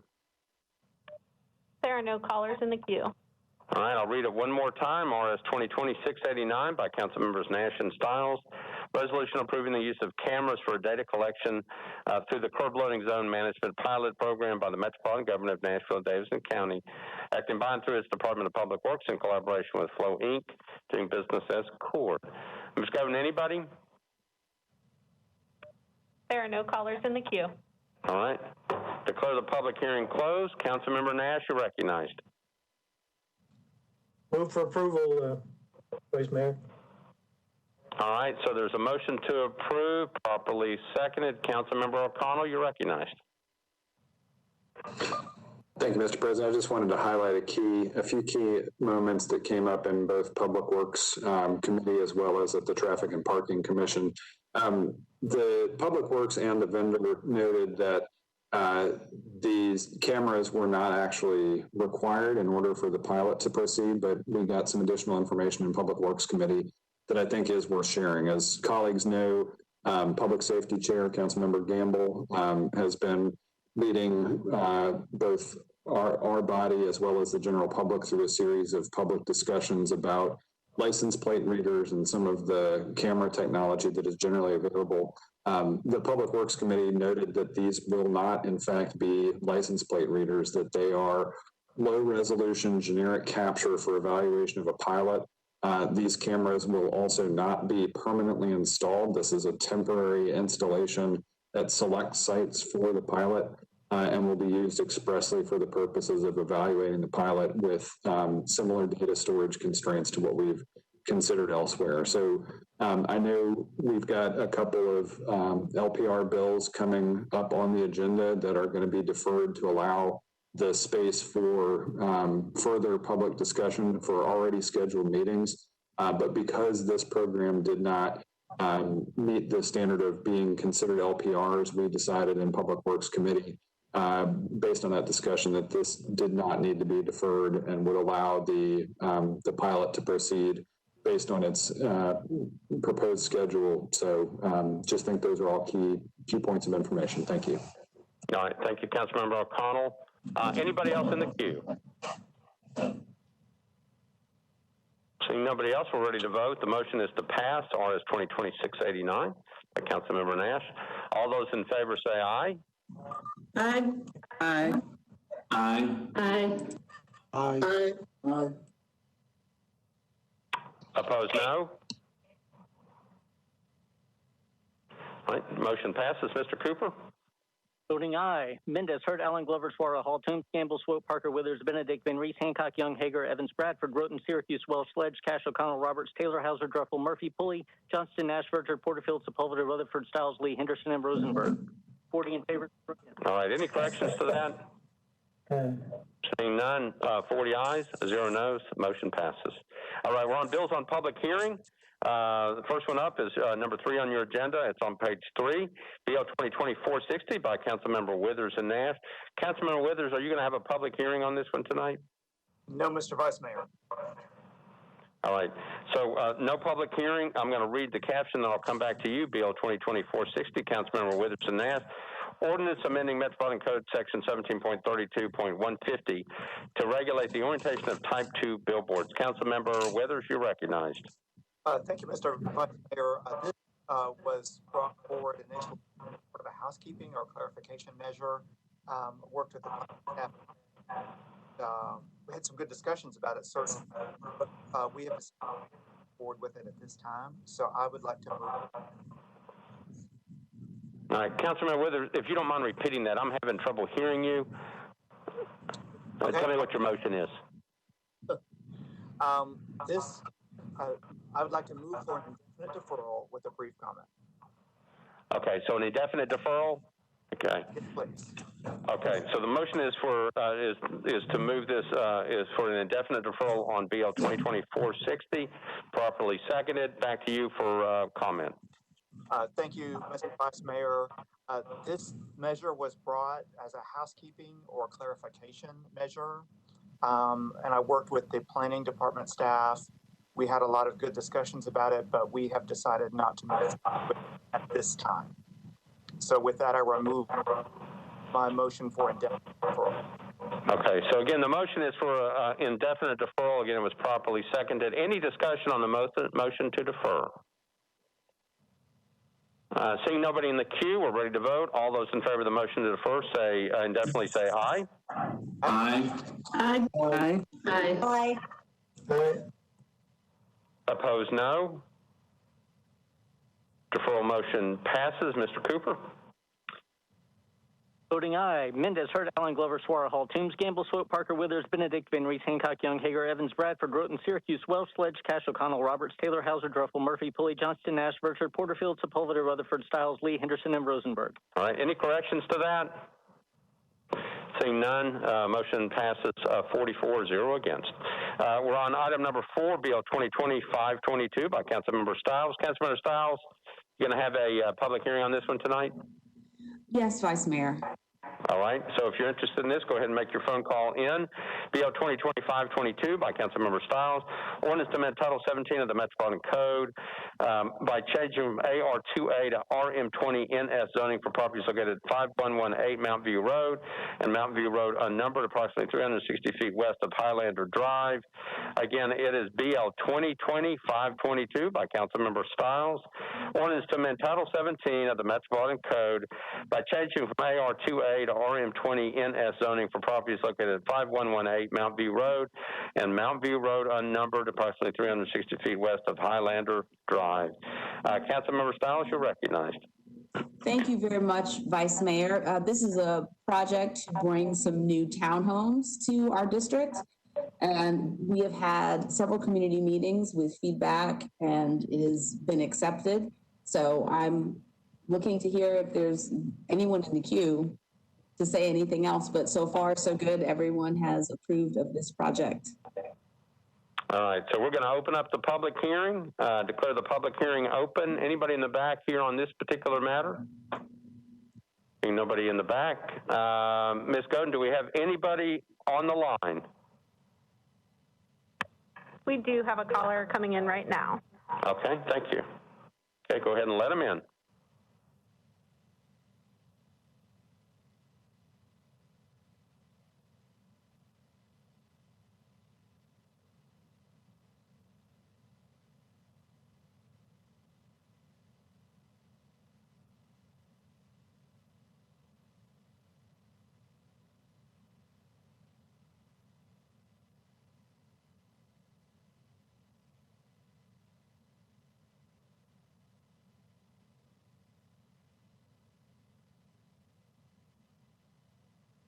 Again, we're on BL 2020-522. Do we have a caller on the line? Yes. All right, you're on BL 2020-522 by Councilmember Stiles. I need your name, address, whether you're for or against the bill, and then you'll have 2 minutes. Go ahead. Yes. Yes, my name is Richard Garner. I'm at 5170 Hickory Hollow Parkway, Unit 121 in Antioch. Okay. I oppose this bill, and the reason I oppose it is the traffic conditions already on Bell Road are bad enough, and then also on Mountain View Road, you know, the rush hour traffic. I just oppose this bill. Okay. All right. Thank you for calling. Ms. Godin, do we have anybody else in the queue? There are no more callers in the queue, Vice Mayor. Okay. Declare the public hearing closed. Councilmember Stiles, you're recognized on your bill. Thank you, Vice Mayor. I would like to move for approval. Okay, so the motion is to approve on second reading, properly seconded. Discussion on the bill. There we go. Councilmember Lee, you're recognized. Yes, I just had a question. I didn't read the specifics of this, so I was wondering about how many townhomes are they looking to put in this area? Councilmember Stiles, you're recognized. Thank you, Vice Mayor. This project is going to have 136, if I'm not mistaken. Councilmember Lee? Between Hickory Hollow Parkway and Mountview Road. I'm sorry, can she repeat that, please? Mr. Chair, I did not hear that. That's okay. Councilmember Stiles, do you mind repeating? Not at all. I'm sorry. I'm having some connection issues. There's going to be 136 units. Okay. 136 units. Thank you. All right. Thank you, Councilmember Lee. All right. Any other questions? All right. I see nobody else in the queue. The motion is to approve on second reading, BL 2020-522. All those in favor of BL 2020-522 passing on second reading, say aye. Aye. Aye. Aye. Aye. Opposed, no. Looks like the motion passes. Mr. Cooper? Voting aye. Mendez, Hurt, Allen, Glover, Suara, Hall, Toombs, Gamble, Swope, Parker, Withers, Benedict, Van Reese, Hancock, Young, Hager, Evans, Bradford, Roten, Syracuse, Wells, Sledge, Cash, O'Connell, Roberts, Taylor, Hauser, Druffel, Murphy, Pulley, Johnston, Nash, Berger, Porterfield, Sepulveda, Rutherford, Stiles, Lee, Henderson, and Rosenberg. All right. Any changes to that? All right. Motion passes 44-0 against. We're on item number 5, BL 2020-525 by Councilmember Porterfield. Councilmember Porterfield, you're going to have a public hearing on this one tonight? Yes, Vice Mayor. Okay, so if you're interested in that, go ahead and make that phone call in. BL 2020-525 by Councilmember Porterfield. Ordinance to amend Title 17 of the Metropolitan Code by changing from R20 to IWD zoning for property located at Ned Shelton Road unnumbered, southwest of the intersection of Ned Shelton Road and Bell Road at 7.27 acres. Again, BL 2020-525 by Councilmember Porterfield. Ordinance to amend Title 17 of the Metropolitan Code by changing R20 to IWD zoning for property located at Ned Shelton Road unnumbered, southwest of the intersection of Ned Shelton Road and Bell Road at 7.27 acres. Councilmember Porterfield, you're recognized. Committee reports, please. No committee reports as far as I know. I think we're ready for the public hearing. I'll move to open the public hearing, please. Okay, so declare the public hearing open. Anybody here on this particular matter? We do have somebody in the back. Mr. Henry, you were recognized. You're fine. Okay. So we have somebody in the back, but he does not want to be recognized. All right. So, Ms. Gunn, do we have anybody on the line? There are no callers in the queue. Okay, I'm going to read it one more time just to make sure. Councilmember Porterfield is the sponsor, Bill 2020-525, ordinance to amend Title 17 of the Metropolitan Code by changing from R20 to IWD zoning for property located at Ned Shelton Road, unnumbered southwest of the intersection of Ned Shelton Road and Bell Road, 7.27 acres. Ms. Governor, anybody in the queue? Yes, I think we may have a caller in the queue. Okay.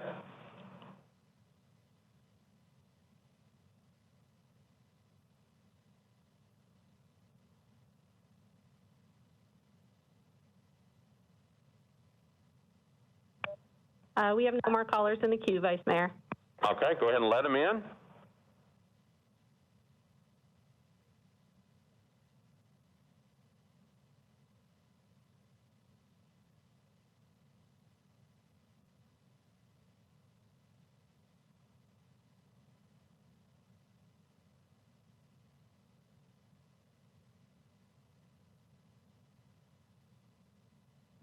We do have a caller on the line, Vice Mayor. Okay, thank you. We're on BL 2020-525 by Councilmember Porterfield. I need your name, address, for or against the bill, and you've got 2 minutes.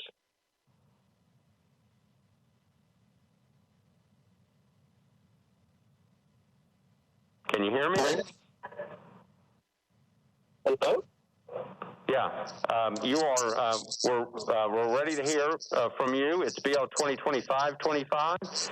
I need your name, address, for or against the bill, and then you'll have 2 minutes. Okay, thank you so much. My name is John Ditto at 1902 Wedgwood Avenue in Nashville, and I'm speaking in favor of the bill. I'm the owner of this property, and have worked closely with Councilwoman Porterfield. We've had a community meeting to discuss this rezoning with the neighborhood. Councilwoman Porterfield has been very transparent, and the community has been in full support of the rezoning. We received 3 letters of support for this rezoning from our immediate neighbors, and we would very much appreciate the support of the council. Thank you very much. All right, thank you for calling. Ms. Godin, anybody else in the queue? There are no more callers in the queue, Vice Mayor. Okay. Declare the public hearing closed. Councilmember Porterfield. Thank you, Vice Mayor. Move for approval with a brief explanation, please. All right, the motion is to approve, properly seconded. Back to you.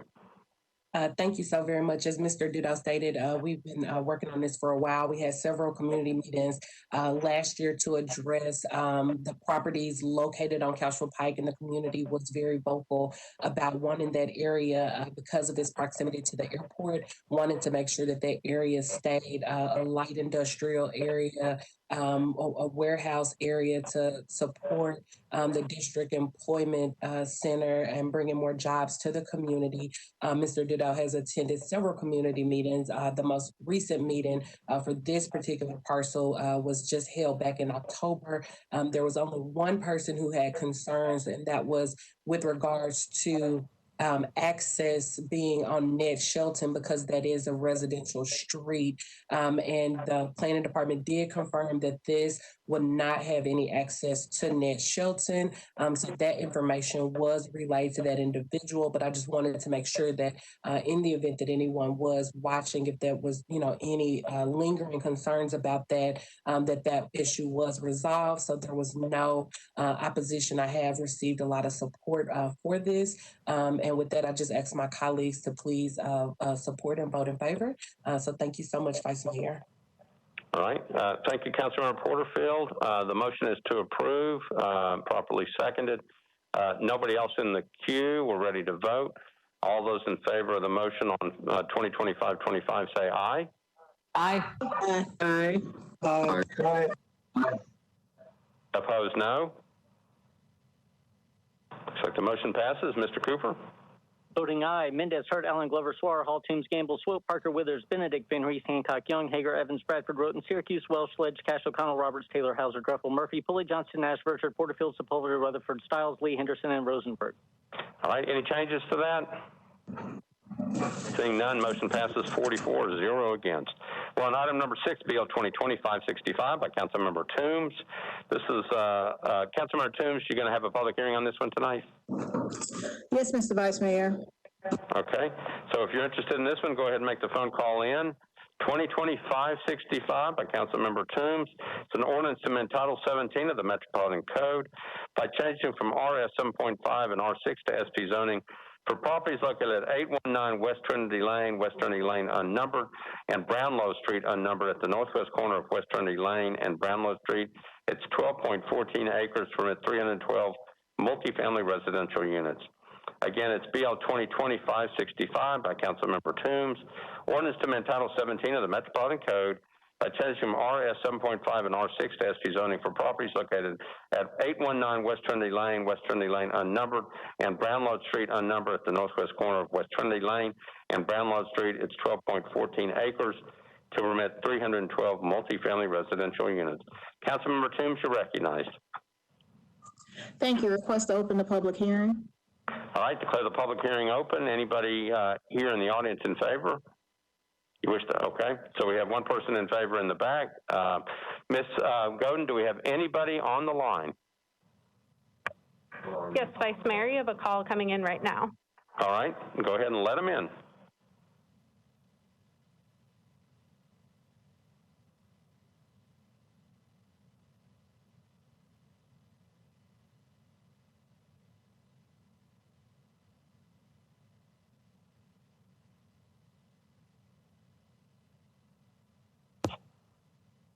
All right, welcome to the Metro Council. We're on BL 2020-565. Caller, I need your name, address, for or against the bill, and then you'll have 2 minutes. Yes, this is Mary McGowan. I'm with Kinley Horn. The address is 214 Oceanside Drive. I'm for this bill, and I'm actually the applicant on it. Just kind of wanted to give everyone a brief rundown. It's 312 multifamily units that we're proposing as part of the preliminary SP. We have had a neighborhood meeting with Council Lady Toombs and had some great support at that meeting with no opposition.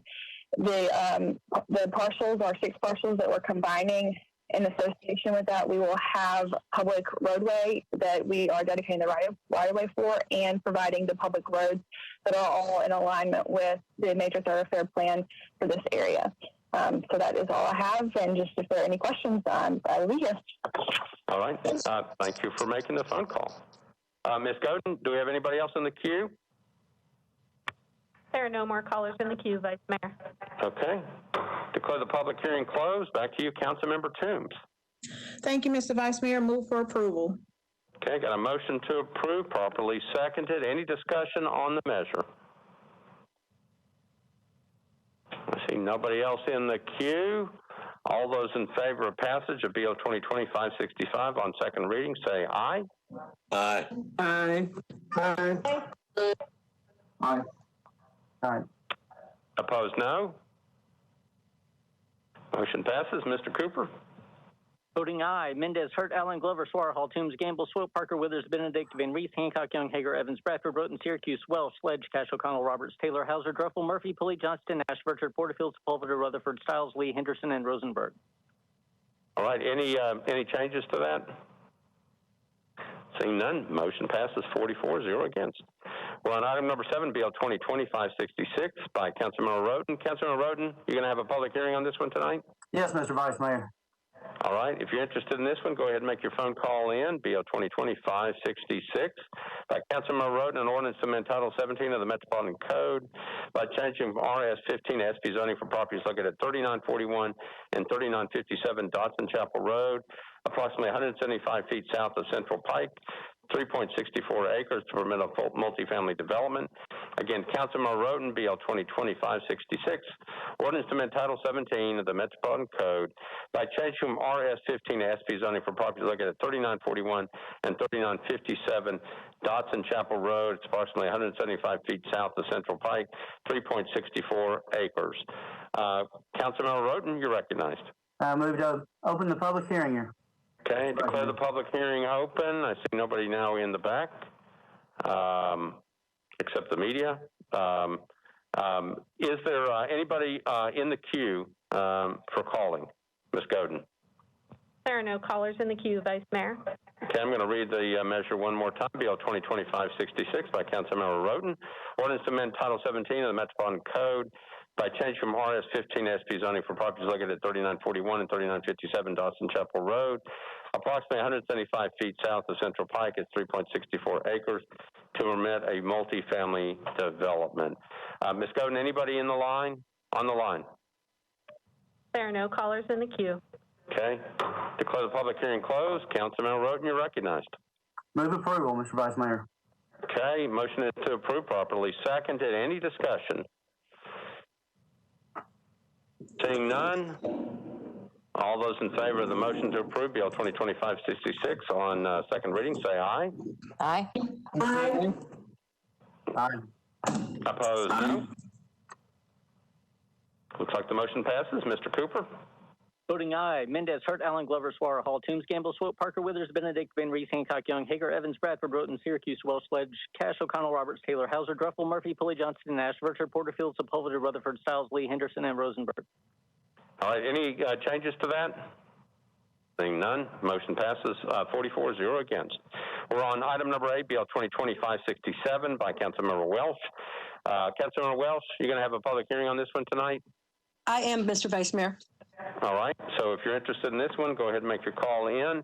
It's BL 2020-567 by Councilmember Welsh, ordinance to amend Title 17 of the Metropolitan Code by changing from RS 7.5 to SP zoning for property located at 200 Raymond Street, approximately 180 feet north of Veritas Street, 0.33 acres, permit 7 multifamily units. Again, Councilmember Welsh, Bill 2020-567, ordinance to amend Title 17 of the Metropolitan Code by changing from RS 7.5 to SP zoning for property located at 200 Raymond Street, approximately 180 feet north of Veritas Street, 0.33 acres, to permit 7 multifamily units. Councilmember Welsh, you're recognized. Thank you, Mr. Vice Mayor. I'd like to move to open the public hearing. Okay, declare the public hearing open. Anybody in the audience here in favor of this particular measure? Okay. Ms. Godin, do we have anybody on the line? There are no callers in the queue, Vice Mayor. Okay, I'm going to read it one more time. Councilmember Welsh, Bill 2020-567, ordinance to amend Title 17 of the Metropolitan Code by changing from RS 7.5 to SP zoning for property located at 200 Raymond Street, approximately 180 feet north of Veritas Street. It's 0.33 acres. Ms. Godin, anybody? There are no callers in the queue. All right, thank you. Declare the public hearing closed. Councilmember Welsh, you're recognized. Thank you. Move to approve. Okay, the motion is to approve, properly seconded. Any discussion on this particular matter? Seeing nobody in the queue, we're voting on BL 2020-567. All those in favor say aye. Aye. Aye. Aye. Aye. Aye. Opposed, no. Motion passes. Mr. Cooper. Voting aye. Mendez, Hurt, Allen, Glover, Suara, Hall, Toombs, Gamble, Swope, Parker, Withers, Benedict, Ben Reese, Hancock, Young, Hager, Evans, Bradford, Broughton, Syracuse, Wells, Sledge, Cash, O'Connell, Roberts, Taylor, Hauser, Druffel, Murphy, Pulley, Johnston, Nash, Virtue, Porterfield, Sepulveda, Rutherford, Stiles, Lee, Henderson, and Rosenberg. All right, any changes to that? Motion passes 44-0 against. Item number 9, BL 2020-568 by Councilmember Benedict. Councilmember Benedict, are you going to have a public hearing on this one tonight? Yes, Vice Mayor. Please confirm you can hear me. I can hear you. Okay. Okay, thank you. Yes, please. So if you're interested in this one, go ahead and make the phone call in.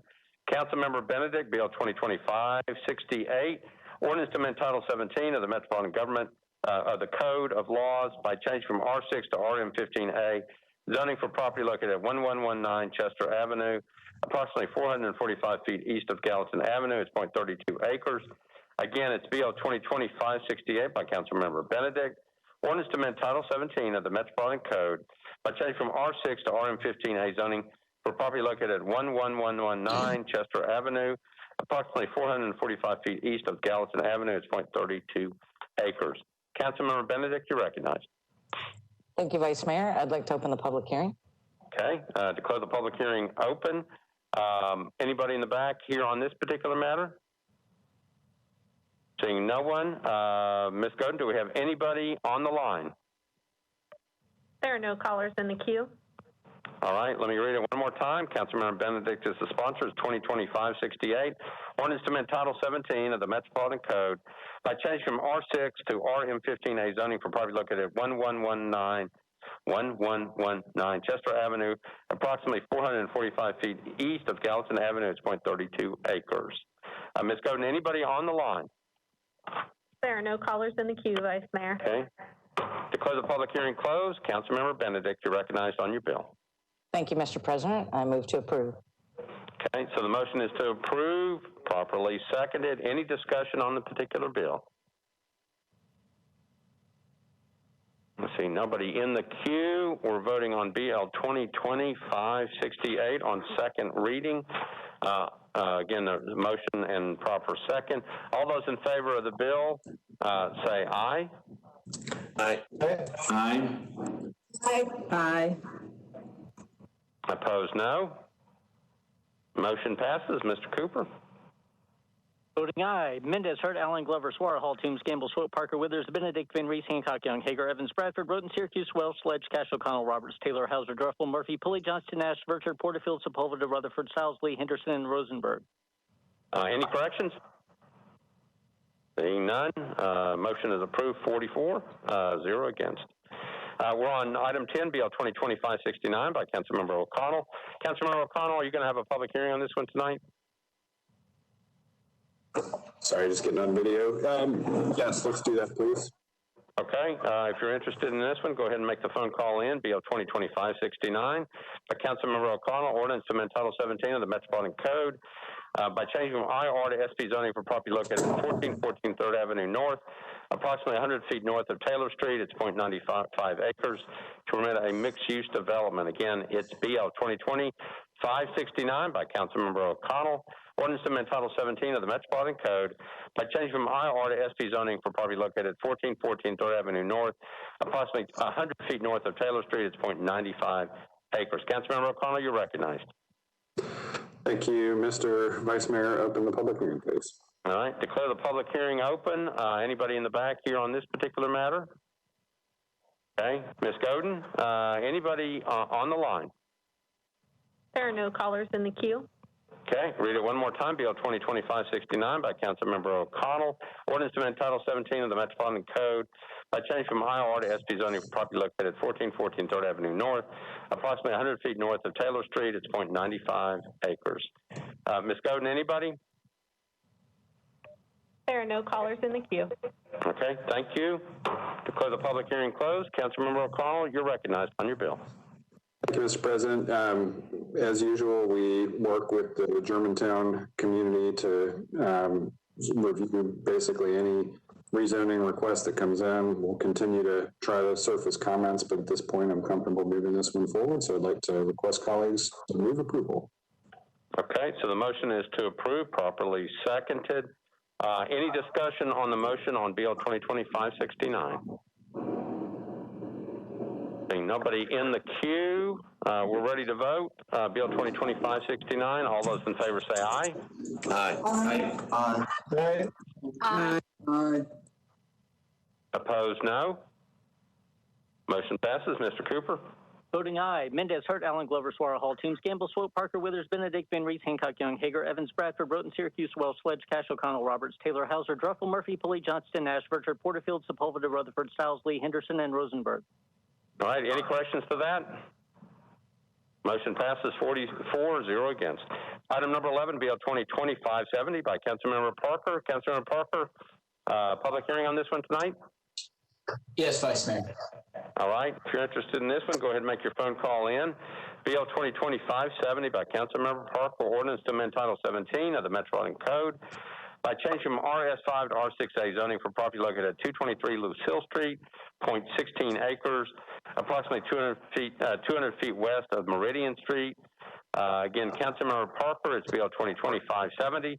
Ordinance to amend Title 17 of the Metropolitan Code by changing from RS5 to R6A zoning for property located at 223 Lucille Street, 0.16 acres, approximately 200 feet west of Meridian Street. Councilmember Parker, you're recognized on your bill. Thank you, Vice Mayor. I'd like to open the public hearing. Okay, declare the public hearing open. Anybody here in the back on this one? Seeing none. Ms. Godin, do we have anybody on the line? There are no callers in the queue, Vice Mayor. All right, we're on BL 2025-70 by Councilmember Parker, an ordinance to amend Title 17 of the Metropolitan Code by changing from RS5 to R6A zoning for property located at 223 Lucille Street, 0.16 acres, approximately 200 feet west of Meridian Street. Ms. Godin, anybody on the call? There are no callers in the queue. Okay, declare the public hearing closed. Councilmember Parker, you're on your bill. Vice Mayor, I'd like to move for approval. Okay, Councilmember Parker has moved for approval, properly seconded. Any discussion on BL 2025-70? I see nobody in the queue. Ready to vote? All those in favor of BL 2025-70 on second reading say aye. Aye. Aye. Aye. Opposed, no. Aye. Wait. Opposed, no. All right, motion passes. Mr. Cooper? Voting aye. Mendez, Hurt, Allen, Glover, Suara, Hall, Toombs, Gamble, Swope, Parker, Withers, Benedict, Van Reese, Hancock, Young, Hager, Evans, Bradford, Broughton, Syracuse, Wells, Sledge, Cash, O'Connell, Roberts, Taylor, Hauser, Druffel, Murphy, Pulley, Johnston, Nash, Burchard, Porterfield, Sepulveda, Rutherford, Stiles, Lee, Henderson, and Rosenberg. Okay, any corrections to that? Seeing none, motion passes 44-0 against. Okay, we're on item number 12, BL 2025-71. Councilmember Toombs, public hearing on this one tonight? Yes. Okay, so if you're interested in this one, go ahead and make a call in. BL 2020-571, ordinance to amend Title 17 of the Metropolitan Code by changing from IWD to MUGNS zoning for property located at 44 Vantage Way, approximately 370 feet east of French Landing Drive, 7.83 acres. Again, it's BL 2020-571 by Councilmember Toombs. Ordinance to amend Title 17 of the Metropolitan Code by changing from IWD to MUGNS zoning for property located at 44 Vantage Way, approximately 370 feet east of French Landing Drive, 7.83 acres. Councilmember Toombs, you're recognized. Thank you, Mr. Vice Mayor. Request to open the public hearing. Okay, declare the public hearing open. Anybody in the back here on this particular matter? Seeing none, Ms. Godin, do we have anybody on the line?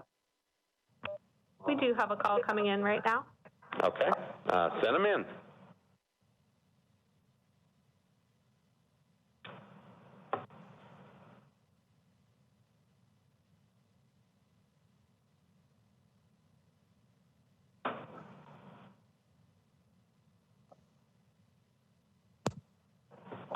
All right, we're on BL 2020-571 by Councilmember Toombs. I need your name, address, whether you're for or against the bill, and then you'll have 2 minutes. Vice Mayor and members of council, this is Jim Murphy with Bradley. My address is 1600 Division Street, Suite 700, Nashville 37203. I am the applicant representing the owner of this property. This is an existing office that we're changing. We're requesting a change in the zoning to permit a broader range of zones at the MUGNS zoning. We appreciate your support. Thank you. All right, thank you for calling. Ms. Godin, do we have anybody else on the line? There are no more callers in the queue. Okay, declare the public hearing closed. Councilmember Toombs, you're recognized. Thank you, Mr. Vice Mayor. Move for approval. Okay, so Councilmember Toombs has moved for approval, properly seconded. Any discussion on this particular bill? Seeing nobody in the queue, we're ready to vote. All those in favor of the bill say aye. Aye. Aye. Aye. Aye. Aye. Aye. Aye. Opposed, no. Motion passes on second reading. Mr. Cooper. Voting aye. Mendez, Hurt, Allen, Glover, Suara, Hall, Toombs, Gamble, Swope, Parker, Withers, Benedict, Van Reese, Hancock, Young, Hager, Evans, Bradford, Roten, Syracuse, Wells, Sledge, Cash, O'Connell, Roberts, Taylor, Hauser, Dorfel, Murphy, Pulley, Johnston, Nash, Verger, Porterfield, Sepulveda, Rutherford, Stiles, Lee, Henderson, and Rosenberg. Any corrections to that? Motion passes 44-0 against. Item number 13, BL 2020-572 by Councilmember Johnston. Councilmember Johnston, you want to have a public hearing on this one tonight? Yes, sir, I do. Okay, so if you're interested in this one, go ahead and make the call in. BL 2020-572 by Councilmember Johnston. Ordinance to amend Title 17 of the Metropolitan Code by canceling a portion of a planned unit development overlay district for property located at 451 Elysian Fields Road. It's approximately 650 feet west of Nolensville Pike, zoned OR20, and within the Nolensville Pike Corridor Design Overlay District is 1.63 acres. Again, it is BL 2020-572 by Councilmember Johnston. Ordinance to amend Title 17 of the Metropolitan Code by canceling a portion of a planned unit development overlay district for property located at 451 Elysian Fields Road, approximately 650 feet west of Nolensville Pike, zoned OR20, and within the Nolensville Pike Corridor Design Overlay District. It's 1.63 acres. Councilmember Johnston, you're recognized. I'd like to open the public hearing, please. Okay, declare the public hearing open. Anybody in the back here on this particular matter? All right, Ms. Godin, anybody on the line? There are no callers in the queue, Vice Mayor. All right, thank you. I'm going to read it one more time. Councilmember Johnston's the sponsor, Bill 2020-572.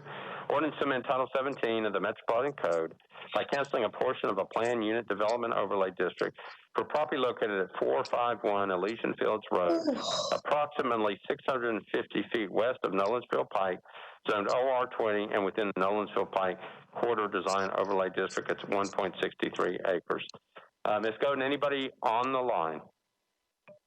There are no callers in the queue. Okay. Declare the public hearing closed. Councilmember Johnston, you're recognized. Thank you. Move approval, please. Okay. The motion is to approve, properly seconded. Any discussion on this one? Seeing nobody in the queue, we're ready to vote. All those in favor of BL 2025-72, say aye. Aye. Aye. Aye. Aye. Aye. Opposed, no. Aye. Opposed, no. Motion passes. Mr. Cooper. Voting aye, Mendez, Hurt, Allen, Glover, Suara, Hall, Toombs, Gamble, Swope, Parker, Withers, Benedict, Van Reese, Hancock, Young, Hager, Evans, Bradford, Broughton, Syracuse, Welsh, Sledge, Cash, O'Connell, Roberts, Taylor, Hauser, Druffel, Murphy, Pulley, Johnston, Nash, Verter, Porterfield, Sepulveda, Rutherford, Stiles, Lee, Henderson, and Rosenberg. All right, any corrections? Motion passes 44-0 against. We're on item 14 by Councilmember Welsh, BL 2025-73. Councilmember Welsh, you going to have a public hearing on this one tonight? I am, Mr. Vice Mayor. Okay, so if you're interested in this one, go ahead and make a call in.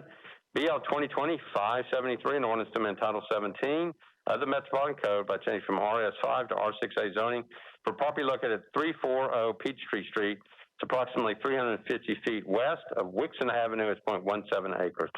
Again, this is BL 2020-573 by Councilmember Welsh. Ordinance to amend Title 17 of the Metropolitan Code by changing from RS5 to R6A zoning for property located at 340 Peachtree Street. It's approximately 350 feet west of Wixon Avenue, 0.17 acres. Councilmember Welsh, you're recognized. Thank you, Mr. Vice Mayor. I'd like to open the public hearing, please. Okay, declare the public hearing open. Anybody in the back here on this particular matter? Seeing nobody in the back on this one. Ms. Godin, do we have anybody on the line? There are no callers in the queue, Vice Mayor. Okay, read it one more time. Councilmember Welsh is the sponsor of BL 2020-573, ordinance to amend Title 17 of the Metropolitan Code by changing from RS5 to R6A zoning for property located at 340 Peachtree Street, approximately 350 feet west of Wixon Avenue, 0.17 acres. Ms. Godin, anybody else on the line? There are no callers in the queue. Okay, declare the public hearing closed. Councilmember Welsh, you're recognized. Thank you, Mr. Vice Mayor. I'd like to move to approve and then defer to the first meeting in February. Okay, so the motion is to defer the vote on second reading to the first meeting in February? Correct. Okay, properly seconded. Discussion on the deferral motion. Again, we're not voting on second reading tonight. We're moving the vote on second reading to the first meeting in February. Okay. Any discussion? Okay, we're on the motion to defer. Second meeting in February. All those in favor of the motion to defer say aye. Aye. Opposed, no. Opposed, no. Motion passes. Mr. Cooper. Voting aye, Mendez, Hurt, Allen, Glover, Suara, Hall, Toombs, Gamble, Swope, Parker, Withers, Benedict, Van Reese, Hancock, Young, Hager, Evans, Bradford, Broughton, Syracuse, Welsh, Sledge, Cash, O'Connell, Roberts, Taylor, Hauser, Druffel, Murphy, Pulley, Johnston, Nash, Verter, Porterfield, Sepulveda, Rutherford, Stiles, Lee, Henderson, and Rosenberg. Okay, any corrections to that? Motion passes 44-0 against. We're on item number 15, BL 2020-574 by Councilmember Benedict. Councilmember Benedict, public hearing on this one tonight? Yes, please, Vice Mayor. All right. If you're interested in this one, go ahead and make your phone call in. This is 2020-574, ordinance to amend Title 17 of the Metropolitan Code by changing from RS10 to R10 zoning for property located at 1310 Cardinal Avenue, approximately 360 feet east of Kennedy Avenue. It's 0.23 acres. Again, it's Councilmember Benedict, BL 2020-574, ordinance to amend Title 17 of the Metropolitan Code by changing from RS10 to R10 zoning for property located at 1310 Cardinal Avenue. It's approximately 360 feet east of Kennedy Avenue. It's 0.23 acres. Councilmember Benedict, you're recognized. Thank you, Vice Mayor. I'd like to open the public hearing, please. Okay, declare the public hearing open. Anybody on the back on this one? Seeing none, Ms. Godin, do we have anybody on the line? There are no callers in the queue, Vice Mayor. Okay, I'll read it one more time. BL 2020-574 by Councilmember Benedict. Ordinance to amend Title 17 of the Metropolitan Code by changing from RS10 to R10 zoning for property located at 1310 Cardinal Avenue, approximately 360 feet east of Kennedy Avenue. It's 0.23 acres. Ms. Godin, anybody on the line? There are no callers in the queue. Okay. Declare the public hearing closed. Councilmember Benedict, you're on your bill. Thank you, Vice Mayor. I'd like to move for approval, please. Okay. Motion is to approve, properly seconded. Any discussion on this bill? Seeing nobody in the queue, we're ready to vote. We're voting on BL 2025-74 on second reading. All those in favor say aye. Aye. Aye. Aye. Opposed, no. Aye. Motion passes. Mr. Cooper. Voting aye. Mendez, Hurt, Allen, Glover, Suara, Hall, Toombs, Gamble, Swope, Parker, Withers, Benedict, Van Reese, Hancock, Young, Evans, Bradford, Roten, Syracuse, Wells, Sledge, Cash, O'Connell, Roberts, Taylor, Hauser, Druffel, Murphy, Pulley, Johnston, Nash, Berger, Porterfield, Sepulveda, Rutherford, Stiles, Lee, Henderson, and Rosenberg. Any corrections to that? Vote is 44, 0 against. We're on item number 16 by Councilmember O'Connell, BL 2025-75. Public hearing on this one tonight, Mr. O'Connell? Yes, Mr. President, thank you. All right, if you're interested in this one, go ahead and make the call in. Councilmember O'Connell is the sponsor, BL 2025-75, ordinance to amend Title 17 of the Metropolitan Code by applying a historic landmark overlay district to property located at 161 Rosa L. Parks Boulevard, approximately 130 feet north of Commerce Street. Zone DTC is 0.28 acres. Again, this is Councilmember O'Connell, BL 2025-75, ordinance to amend Title 17 of the Metropolitan Code by applying an historic landmark overlay district to property located at 161 Rosa L. Parks Boulevard. It's approximately 130 feet north of Commerce Street. Zone DTC, 0.28 acres. Councilmember O'Connell, you're recognized. Thank you, Mr. President. I'd like to open the public hearing, please. Declare the public hearing open. Anybody here in the back on this one? Seeing none. Ms. Godin, do we have anybody in the queue? There are no callers in the queue. Okay, I'll read it one more time. BL 2025-75 by Councilmember O'Connell. Ordinance to amend Title 17 of the Metropolitan Code by applying an historic landmark overlay district to property located at 161 Roselle Parks Boulevard, approximately 130 feet north of Commerce Street, Zone DTC, 0.28 acres. Ms. Godin, anybody on? There are no callers in the queue. Okay, declare the public hearing closed. Councilmember O'Connell, you're recognized. Thank you, Mr. President. I'd like to move approval. Okay, motion is to approve, properly seconded. Any discussion?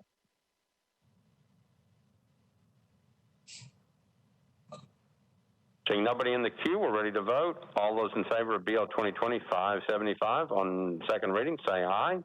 Aye. Aye. Opposed, no. Motion passes. Mr. Cooper. Voting aye. Mendez, Hurt, Allen, Glover, Suara, Hall, Toombs, Gamble, Swope, Parker, Withers, Benedict, Van Reese, Hancock, Young, Hager, Evans, Bradford, Roten, Syracuse, Wells, Sledge, Cash, O'Connell, Roberts, Taylor, Hauser, Druffel, Murphy, Pulley, Johnston, Nash, Verger, Porterfield, Sepulveda, Rutherford, Stiles, Lee, Henderson, and Rosenberg. All right, any corrections to that? Seeing none, motion passes 44-0 against. BL 2025-76 by Councilmember Parker. Councilmember Parker, public hearing on this one tonight? Yes, Vice Mayor. All right, so if you're interested in this one, go ahead and make the call in. 2025-76, ordinance to amend Title 17 of the Metropolitan Code by changing from IR to SP zoning for property located at 111 North 1st Street at the northeast corner of James Robinson Parkway and North 1st Street, 16.72 acres. Permit a mixed-use development. Councilmember Parker is the sponsor of BL 2025-76. Ordinance to amend Title 17 of the Metropolitan Code by changing from IR to SP zoning for property located at 111 North 1st Street at the northeast quarter of James Robinson Parkway and North 1st Street at 16.72 acres. Permit a mixed-use development. Councilmember Parker, you're recognized. Thank you, Vice Mayor. I move to open the public hearing. Okay, declare the public hearing open. Anybody in the back? We have somebody in the back. Doesn't need to speak. Ms. Gunn, do we have anybody on the line? There are no callers in the queue. All right. Let me read it one more time. We're on BL 2025-76 by Councilmember Parker. Ordinance to amend Title 17 of the Metropolitan Code by changing from IR to SP zoning for property located at 111 North 1st Street, the northeast corner of James Robertson Parkway and North 1st Street, 16.72 acres. Ms. Gunn, anybody on the line? There are no callers in the queue. Okay, declare the public hearing closed. Councilmember Parker, you're recognized. Thank you, Vice Mayor. I would like to move for approval with a brief explanation. Okay, so you want to move approval with a brief explanation, is that right? Okay. Yes, Vice Mayor. The motion is to approve, properly seconded. Councilmember Parker, back to you. So this is a roughly 17-acre parcel on the east bank Some of you know it as the I forget the name, but it's a travel center for truckers currently, and I'm just super pleased with the process here. And I wanted to take a moment to thank planning staff and Director Kim for all their really hard work on getting this one right. Thank Hastings Architecture and thank the ownership group for how much thought went into this. And I think it's just a really great example of a higher density development in the East Bank that has some really strong infrastructure and public right-of-way components, as well as some really thoughtful modifications to the MUI land use standards that I think are going to make this a very livable, very exciting development for the East Bank. So with that, I would renew my motion to approve. All right, so Councilmember Parker has renewed his motion. It was properly seconded. Any discussion on this particular matter? We're voting on it on second reading. Seeing nobody in the queue, all those in favor of BL 2025-76 on second reading say aye. Aye. Aye. Aye. Opposed, no. Motion passes. Mr. Cooper. Voting aye, Mendez, Hurt, Allen, Glover, Swara, Hall, Toombs, Gamble, Swope, Parker, Withers, Benedict, Van Reese, Hancock, Young, Hager, Evans, Bradford, Roten, Syracuse, Welsh, Sledge, Cash, O'Connell, Roberts, Taylor, Hauser, Druffel, Murphy, Pulley, Johnston, Nash, Verter, Porterfield, Sepulveda, Rutherford, Stiles, Lee, Henderson, and Rosenberg. All right, any corrections to that? Motion passes 44-0 against. Item number 18, BL 2025-77. Councilmember Toombs, you want to have a public hearing on this one tonight? Yes, I do. All right, so if you're interested in this one, go ahead and make your call in. BL 2025-77 by Councilmember Toombs. Ordinance to amend Title 17 of the Metropolitan Code by changing from RA to IWD zoning for property located at 437 Haney Avenue, approximately 1,190 feet west of Brick Church Pike. It's 0.19 acres. Councilmember Toombs is the sponsor. BL 2025-77. Ordinance to amend Title 17 of the Metropolitan Code by changing from RA to IWD zoning for property located at 437 Haney Avenue, approximately 1,190 feet west of Brick Church Pike. It's 0.19 acres. Councilmember Toombs, you're recognized. Thank you, Mr. Vice Mayor. Request to open the public hearing. Okay, declare the public hearing open. Anybody in the back here on this one? Seeing none, Ms. Godin, do we have anybody in the queue? There are no callers in the queue. Okay, we'll go through it one more time. Councilmember Toombs is the sponsor, BL 2025-77. Ordinance to amend Title 17 of the Metropolitan Code by changing from RA to IWD zoning for property located at 437 Haney Avenue to approximately 1,190 feet west of Brick Church Pike. It's 0.19 acres. Ms. Godin, anybody in the line? On the line? We do have a caller in the queue. Okay, go ahead and let him in.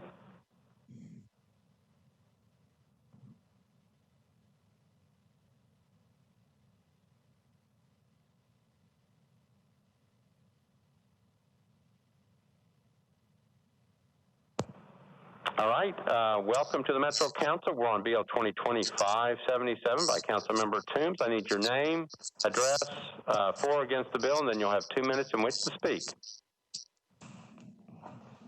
Good evening, council members. My name is Cole Newton, 1318 Cardinal Avenue, Nashville, 37216. I'm a civil engineer with TKC Engineering. And in favor of it, we've been working with Councilwoman Toombs. Had a community meeting that went very well, and planning commission with approval. I'll be happy to answer any questions anyone has. All right, thank you for calling in. Ms. Godin, do we have anybody else on the line? There are no more callers in the queue. Okay, declare the public hearing closed. Councilmember Toombs, you're recognized on your bill. Thank you, Mr. Vice Mayor. Move for approval. Okay, so the motion is to approve BL 2025-77 on second reading. It's been properly seconded. Any discussion on the bill? See nobody in the queue, we're ready to vote. All those in favor of BL 2025-77 on second reading, say aye. Aye. Aye. Opposed, no. Motion passes. Mr. Cooper. Voting aye. Mendez, Hurt, Allen, Glover, Suara, Hall, Toombs, Gamble, Swope, Parker, Withers, Benedict, Van Reese, Hancock, Young, Hager, Evans, Bradford, Roten, Syracuse, Welsh, Sledge, Cash, O'Connell, Roberts, Taylor, Hauser, Druffel, Murphy, Pulley, Johnston, Nash, Richard, Porterfield, Sepulveda, Rutherford, Stiles, Lee, Henderson, and Rosenberg. Any corrections to that? Motion passes 44-0 against. We're on Bill 2025-78 by Councilmember Taylor. Councilmember Taylor, public hearing on this one tonight? Yes, Vice Mayor. So I'm not sure about the notices on this. This is one where we did not have notices. Let me confirm with. All right, so we're checking. Councilmember Taylor, I think the notices didn't go out on this one, so we may have to defer this one. Yeah, let's defer it. New meeting. Okay, we're checking. Yes, no notices, so we'll need. No notices, so it's deferred to the first meeting in February. Do we have to vote on that, or is it just an automatic deferral? Automatic deferral to the first meeting in February, Councilmember Taylor. Okay. Thank you. All right. So we're now on to BL 2025-79. That's item number 20 by Councilmember Stiles. Councilmember Stiles, a public hearing on this one tonight? Yes, please, Vice Mayor. Okay, this is Councilmember Stiles, BL 2025-79, ordinance to amend Title 17 of the Metropolitan Code by change from SP to MUL zoning for a portion of property located at 5400 Mount View Road, approximately 380 feet east of Crossings Boulevard. It's 2.96 acres. Again, this is BL 2025-79 by Councilmember Stiles. Ordinance to amend Title 17 of the Metropolitan Code by change from SP to MUL zoning for a portion of property located at 5400 Mount View Road. It's approximately 380 feet east of Crossings Boulevard. It's 2.96 acres. Councilmember Stiles, you're recognized. Thank you, Vice Mayor. I'd like to open the public hearing. Okay, declare the public hearing open. Anybody here in favor or opposition to the bill in the back? Seeing nobody in the back on this one. Ms. Godin, anybody on the line? There are no callers in the queue. Okay, I'm going to read it one more time. Councilmember Stiles, BL 2025-79, ordinance to amend Title 17 of the Metropolitan Code by change from SP to MUL zoning for a portion of property located at 5400 Mount View Road. It's approximately 380 feet east of Crossings Boulevard, 2.96 acres. Ms. Godin, anybody on the line? There are no callers in the queue, Vice Mayor. Okay, thank you. Declare the public hearing closed. Councilmember Stiles, you're recognized. Thank you, Vice Mayor. I'd like to move for approval, please. Okay, so the motion is to approve, properly seconded. Any discussion on this particular bill? Seeing nobody in the queue, we're ready to vote. All those in favor of BL 2025-79 on second reading, say aye. Aye. Aye. Aye. Aye. Opposed, no. Motion passes. Mr. Cooper.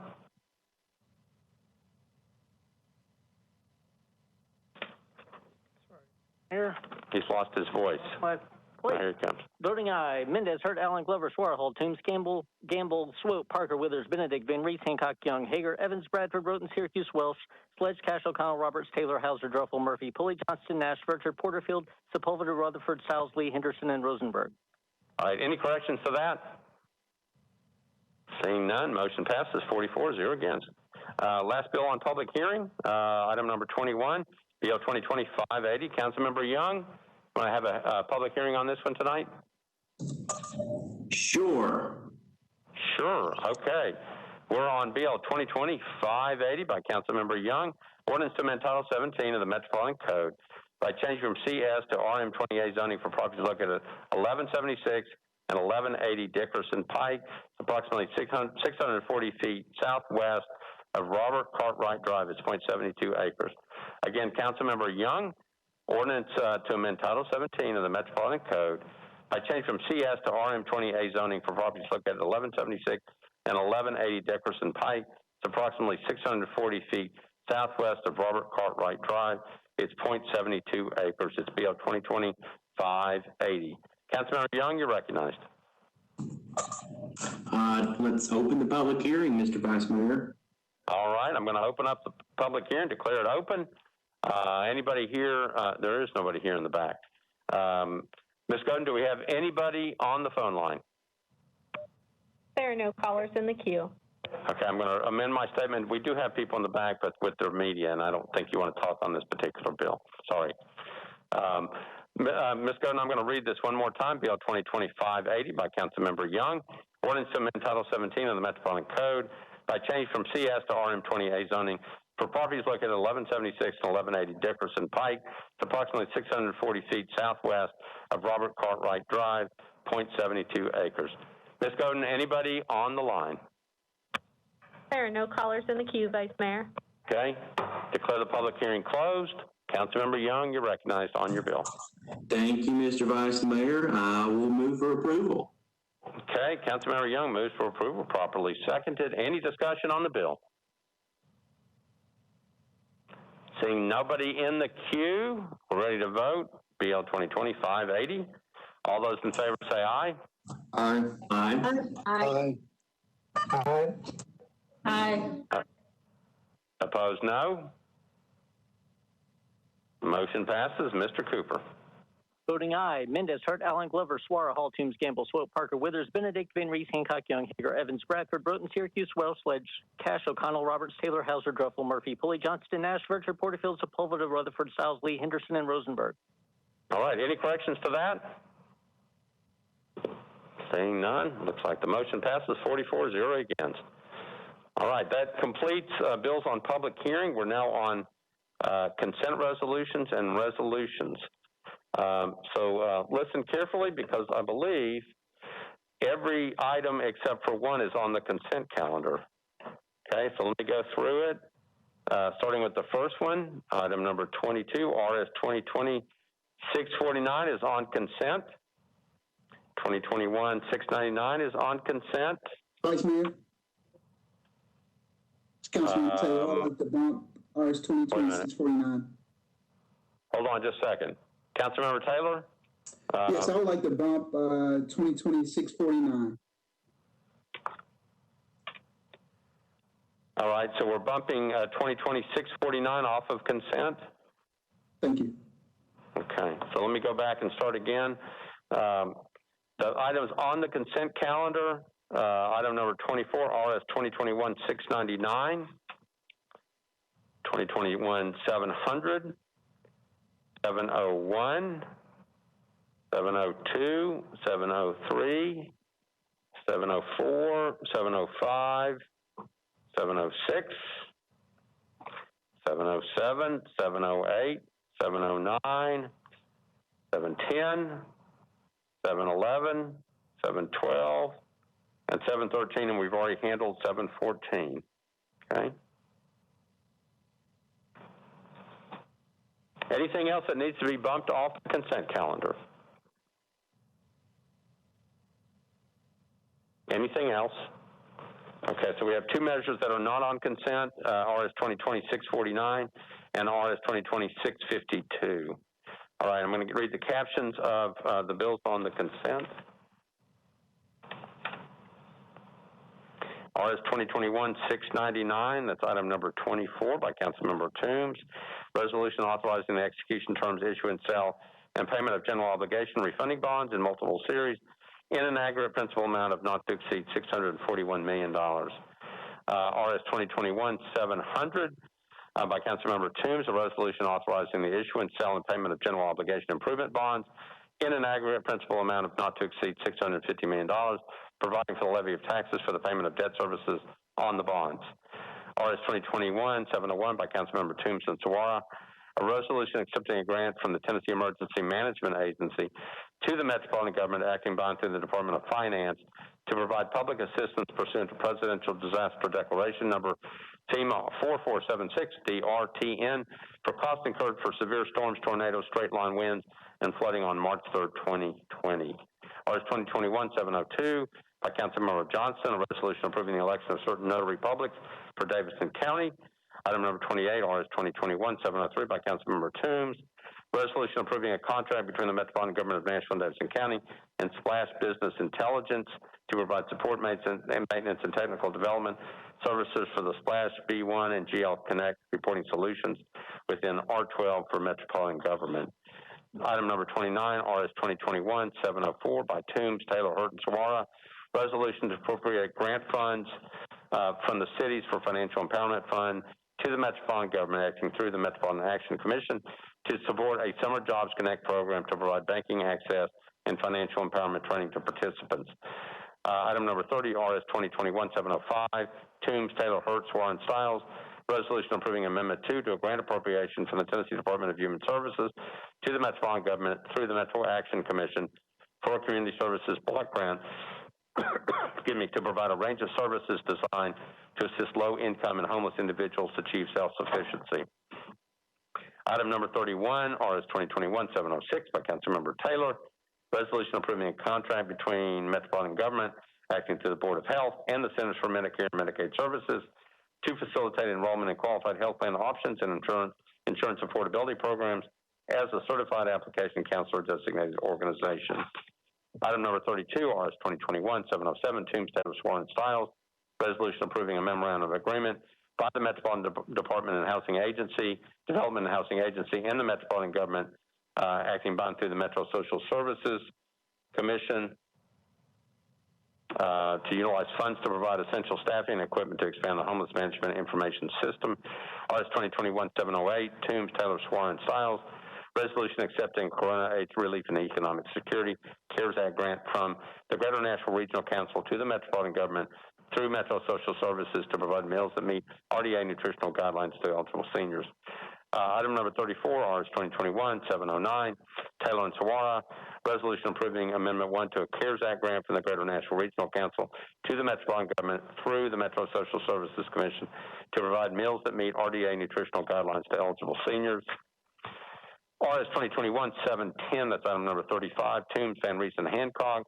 A resolution accepting an in-kind grant from the Centennial Park Conservancy to the Metropolitan government through the Parks and Recreation Department for the purchase and installation of track lighting in the Parthenon Art Gallery.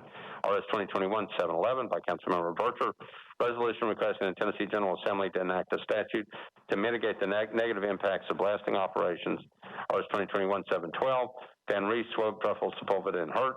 Resolution in support of the bid of the Nashville Convention and Visitors Corp. On behalf of the Metropolitan government to be a host city for the 2026 FIFA World Cup. RS 2021-713, a resolution honoring the life of Kwame Lillard.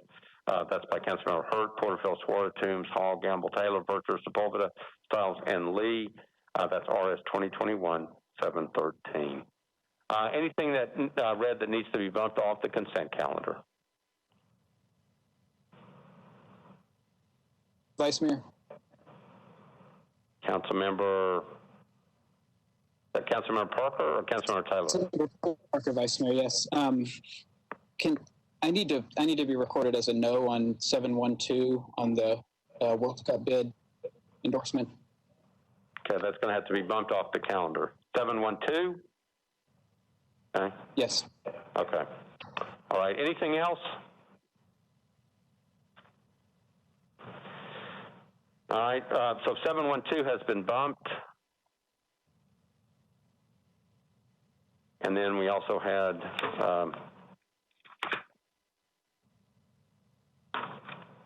649 was bumped.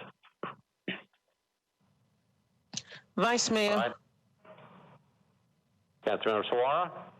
Thank you, Vice Mayor. I do not really need 714 necessarily bump, but I thought because of Kwame Lillard's contribution to Nashville, if everyone voting as a yes could be added as a sponsor of that bill. Councilor Suarez, we had that one at the beginning of the agenda, so we've already. Oh, no, 713. Okay. The one for Kwame Lillard.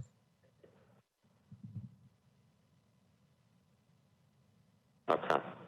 All right, so without objection, we'll have everybody listed who's voting on the consent calendar as listed as prime sponsor without having to take it off the consent calendar. Thank you. Councilor Suarez, you okay with that? Yes, sir. Thank you. Okay. All right. All right. Committee reports, budget and finance. Councilmember Toombs, you're recognized. Thank you, Mr.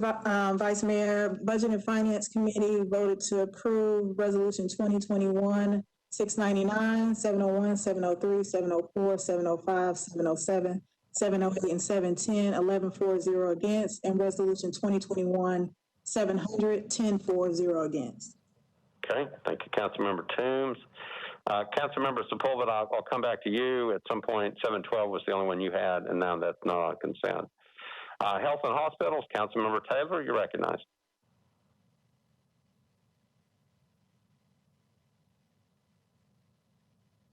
Hey, Mr. Vice Mayor, Health and Hospitals approved 704, 705, 706, 707. 9 in favor, 0 against. Okay, and I've got 708 and 709.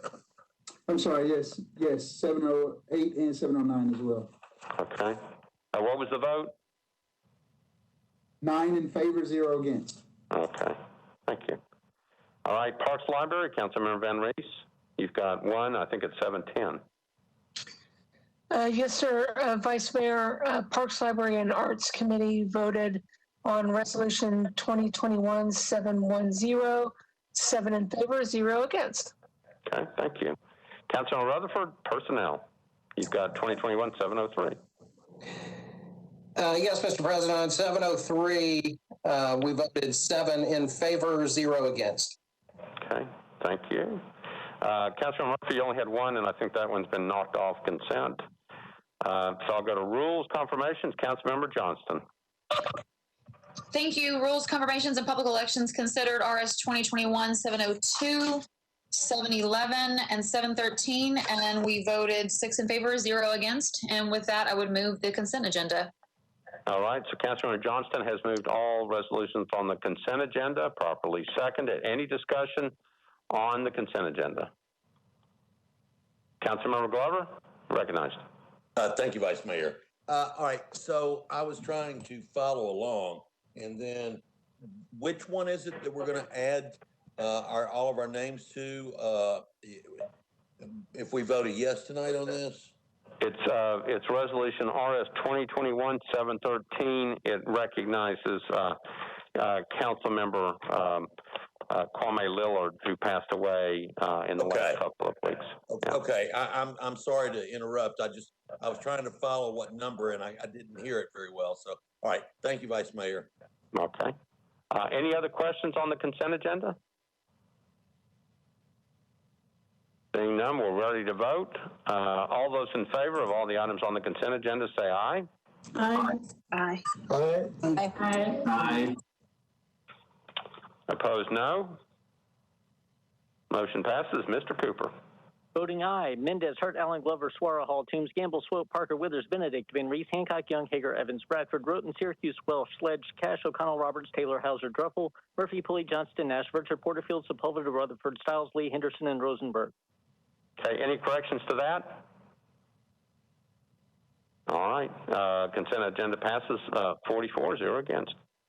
We're now on item 22, RS 2020-649 by council members Taylor, Toombs, and others. A resolution approving Amendment 4 to an agreement by and between the State of Tennessee Department of Transportation and the Metropolitan Government acting through the Metropolitan Department of Public Works for improvements on Jefferson Street. Councilmember Taylor, you're recognized. Thank you, Vice Mayor. I would like to defer this indefinitely with a quick explanation. All right, we've got a committee report from Planning and Zoning. Councilmember Murphy, you're recognized. Thank you. Well, I didn't see on our agenda that it looked like this had been deferred to February 2nd, according to our agenda tonight, but that wasn't on, but it still appeared on our calendar. Was that, so we moved this because we had a letter from one of the sponsors. We moved for approved 14 in favor, 0 against, but I'm not sure why it's back on why it was on our agenda yesterday or why it's on our agenda tonight if we had deferred it to February 2nd. I'm totally okay with the councilman making the motion to withdraw or whatever, but just wanted to make note of that, I guess. All right, I'm going to go to Mr. Cooper. I'm looking at the history. It could be that another committee had recommended a 1-meeting deferral, which made it deferred, or a 2-meeting or a deferral to February 2nd wouldn't have been binding on the council. So the sponsor may have just moved to defer until this meeting. But it would be based upon the motion that the sponsor made at the time. Okay. So the motion at this point is to defer indefinitely. Did planning have a committee report? Yeah. As I mentioned, it was 14 in favor, 0 against. We had a letter from one sponsor for approval. So happy to be at the sponsor. Mr. Vice Mayor, so I'm going to bring this back soon. I'm working through some things with Public Works to shore up some information for a constituent that's been in business for a long time that this may impact negatively.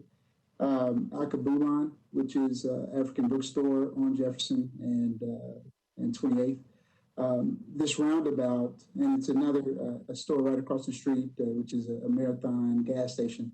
This roundabout that is being planned may negatively affect those businesses for entrance, leaving them with much less parking for their clients and customers. So I'm meeting with Public Works this week to kind of show up a few things. So if this is on the agenda for tonight, but we should have it for next month, I'm inclined to just defer to that meeting.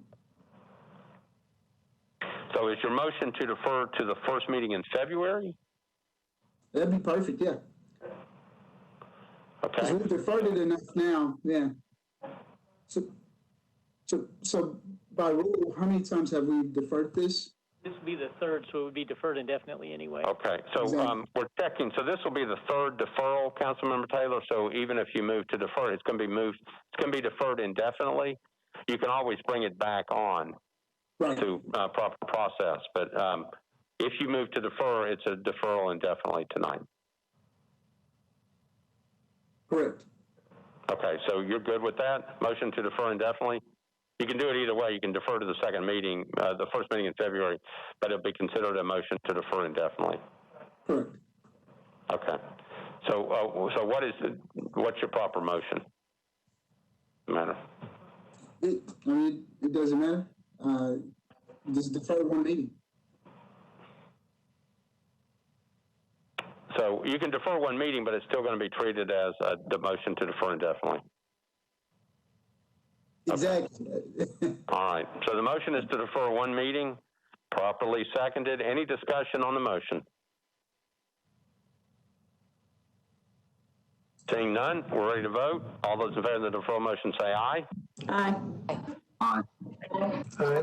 Aye. Opposed, no. Motion passes. Mr. Cooper, you're recognized. Voting aye. Mendez, Hurt, Allen, Glover, Suara, Hall, Toombs, Gamble, Swope, Parker, Withers, Benedict, Van Reese, Hancock, Young, Hager, Evans, Bradford, Roten, Syracuse, Welsh, Sledge, Cash, O'Connell, Roberts, Taylor, Hauser, Druffel, Murphy, Pulley, Johnston, Ashburger, Porterfield, Sepulveda, Rutherford, Stiles, Lee, Henderson, and Rosenberg. All right. Any changes to that? A motion to defer passes, 44-0 against. We're on item number 23, RS 2020-652 by Councilmember Druffel.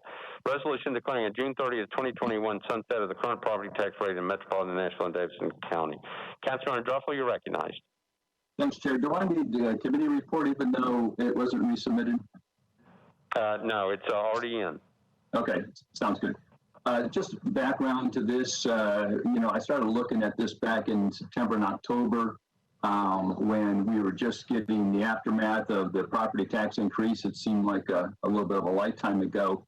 Parallel to that, we had a referendum around that looked at capping property tax increases at 3% without voter approval. Through that process, I talked to a lot of voters and found a lot of confusion as to how property taxes were determined. To the point where I had voters talk to me and expected another 34% tax increase the next year, recognizing that we just needed some kind of educational process to help voters understand that the property tax increase is reset year after year, and really felt like there needed to be some kind of a system that allowed us to educate the voters. When you look at this last operational budget, prior budgets, the income stream was pretty stable. this last year, almost 71% of the property tax increase was based on underfunded cash fund balances and shortfalls in sales tax. So when you look at that, it was a really unique situation that caused a larger than normal tax increase. And I think a lot of our constituents knew that, but I don't think they knew it to this point. So my goal was to establish a sort of an educational process and to recognize that change, and that when we get to the revenue forecast and when we get to the revenue income stream for this next year's budget, that we really take a strong view and take a look at it. So that was my intent, more of an educational component. When you look at what we're trying to do now in finance, creating these classes, field, and they've done a great job of doing that. But again, when I started this process, it was to create a greater sort of discourse so that the constituents will have a better idea of what to look at when they look at this next year's budget. So that was my purpose. Councilmember Druffel, what do you want to do? You haven't did a motion. With that, I'll move I'll move it. Okay, so I got a motion to approve, properly seconded. Discussion on the measure. Councilmember Mendez, you're recognized. So I thought that the council member told us in Budget and Finance yesterday that he was going to defer it, but maybe I was mistaken about that. I trust that Councilman Druffel's intention was to seek clarity, but this is grossly confusing because it's a restatement of state law. It's a restatement of the charter. And if there was any question about whether there was confusion created by this, yesterday's story in one of the TV stations, which was dead wrong in multiple ways, to the point where the TV station ran a news story today that was more accurate and more balanced, which would prove how confusing this is. It's not a sunset. We're not going to sunset the tax rate at the end of this year. Pursuant to Metro law, pursuant to state law, we only set the tax rate in June every year, and we're going to pass an ordinance this year for the 58th consecutive year in a row in June to set a tax rate. And this sort of feel good for a subset of constituents to act like this changes anything is really just confusing for a budget process that is already confusing enough for the public. I would suggest that instead of passing this, we send constituents to Budget and Finance Committee Chair Toombs' series of videos she's doing, Budget 101, and do newsletters and outreach rather than coming up with confusing bills that inject concepts that really don't exist in the charter. So I'm going to vote against it. All right, Councilmember O'Connell, you're recognized. Thank you, Mr. President. I'd like to move to defer indefinitely. All right, so there's a motion to defer indefinitely, properly seconded. We're on the motion to defer indefinitely. All right, so I've got people in the queue. We're on the motion to defer indefinitely. If you want to speak on the motion to defer indefinitely, not on the bill, or on the resolution, I'm sorry, but motion to defer indefinitely, Councilmember Cash, you're recognized. Thank you. Thank you. I support the motion to defer indefinitely and agree with everything Councilman Mendez said. I feel like passing this and sending a signal that we're going to, that we know ahead of time what our tax rate is going to be or might be, misses out on a lot of voices. And I understand that there are a lot of voices that are not happy about the tax increase that I feel needed to pass.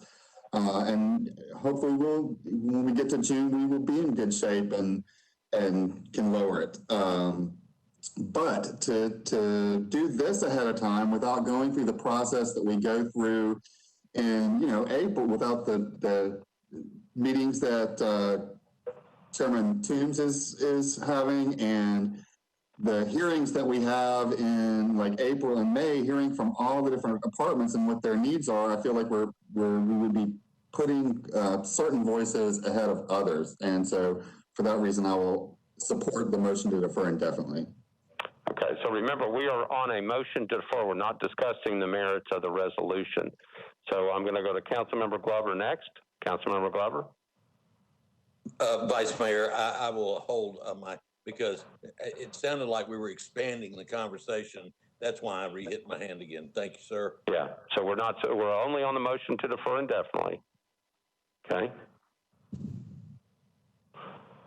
Councilmember Sledge, you're recognized on the motion to defer indefinitely. Thank you, Vice Mayor. Previous question. Previous question's been called for. You're the last person in the line. All right, so all those in favor of the previous question say aye. Aye. Aye. Aye. Aye. Opposed, no. Previous question prevails. Mr. Cooper. I'm going to say, since he was last in line, we can just... I was going to try that, but I thought you would challenge me on that. Mr. Cooper, you're recognized. Voting aye. Mendez, Hurt, Allen, Glover, Suara, Hall, Toombs, Gamble, Swope, Parker, Withers, Benedict, Van Reese, Hancock, Young, Hager, Evans, Bradford, Broughton, Syracuse, Welsh, Sledge, Cash, O'Connell, Roberts, Taylor, Hauser, Druffel, Murphy, Pulley, Johnston, Nash, Richard, Porterfield, Sepulveda, Rutherford, Sowsley, Henderson, and Rosenberg. All right. Any objections, any corrections to that? Saying none. All right. So we're voting on a motion to defer indefinitely. We'll try this by voice vote first. If you're in favor of the motion to defer indefinitely, you vote aye. If you're opposed, you vote no. All those in favor of the motion to defer indefinitely say aye. Aye. Aye. Aye. Aye. Aye. Aye. Opposed, no. No.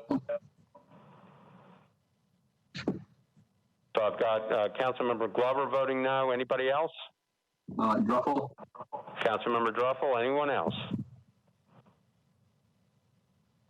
So, Mr. Cooper, the vote is 38-4, 2 against. Yes, that would be voting aye. Mendez, Hurt, Allen, Suara, Hall, Toombs, Gamble, Swope, Parker, Withers, Benedict, Van Reese, Hancock, Young, Hager, Evans, Bradford, Broughton, Syracuse, Welsh, Sledge, Cash, O'Connell, Roberts, Taylor, Hauser, Murphy, Pulley, Johnston, Nash, Richard, Porterfield, Sepulveda, Rutherford, Sowsley, Henderson, and Rosenberg. Voting no, Glover and Druffel. Any corrections to that? All right, a motion to defer indefinitely passes 38-4, 2 against. All right, we're now on, this is item number 37, RS 2021-712 by Councilmembers Van Reese, Swope, and others. A resolution in support of the bid of the Nashville Convention Visitors Corp on behalf of the Metropolitan Government of Nashville and Davidson County to be a host city for the 2026 FIFA World Cup. Councilmember Van Reese, you're recognized. Yes, I move approval, please. Okay, so there's a motion to approve, properly seconded. You need a committee report, rules and confirmations. Councilmember Johnston. Thank you. We voted 6 in favor, 0 against. Okay, Councilmember Van Reese, again, your motion is to approve. It's been properly seconded. Any discussion? Councilmember Bradford, you're recognized. If I just point of order, this was also heard by the Conventions and Tourism Committee and Budget and Finance. I think maybe not, but I know Conventions and Tourism.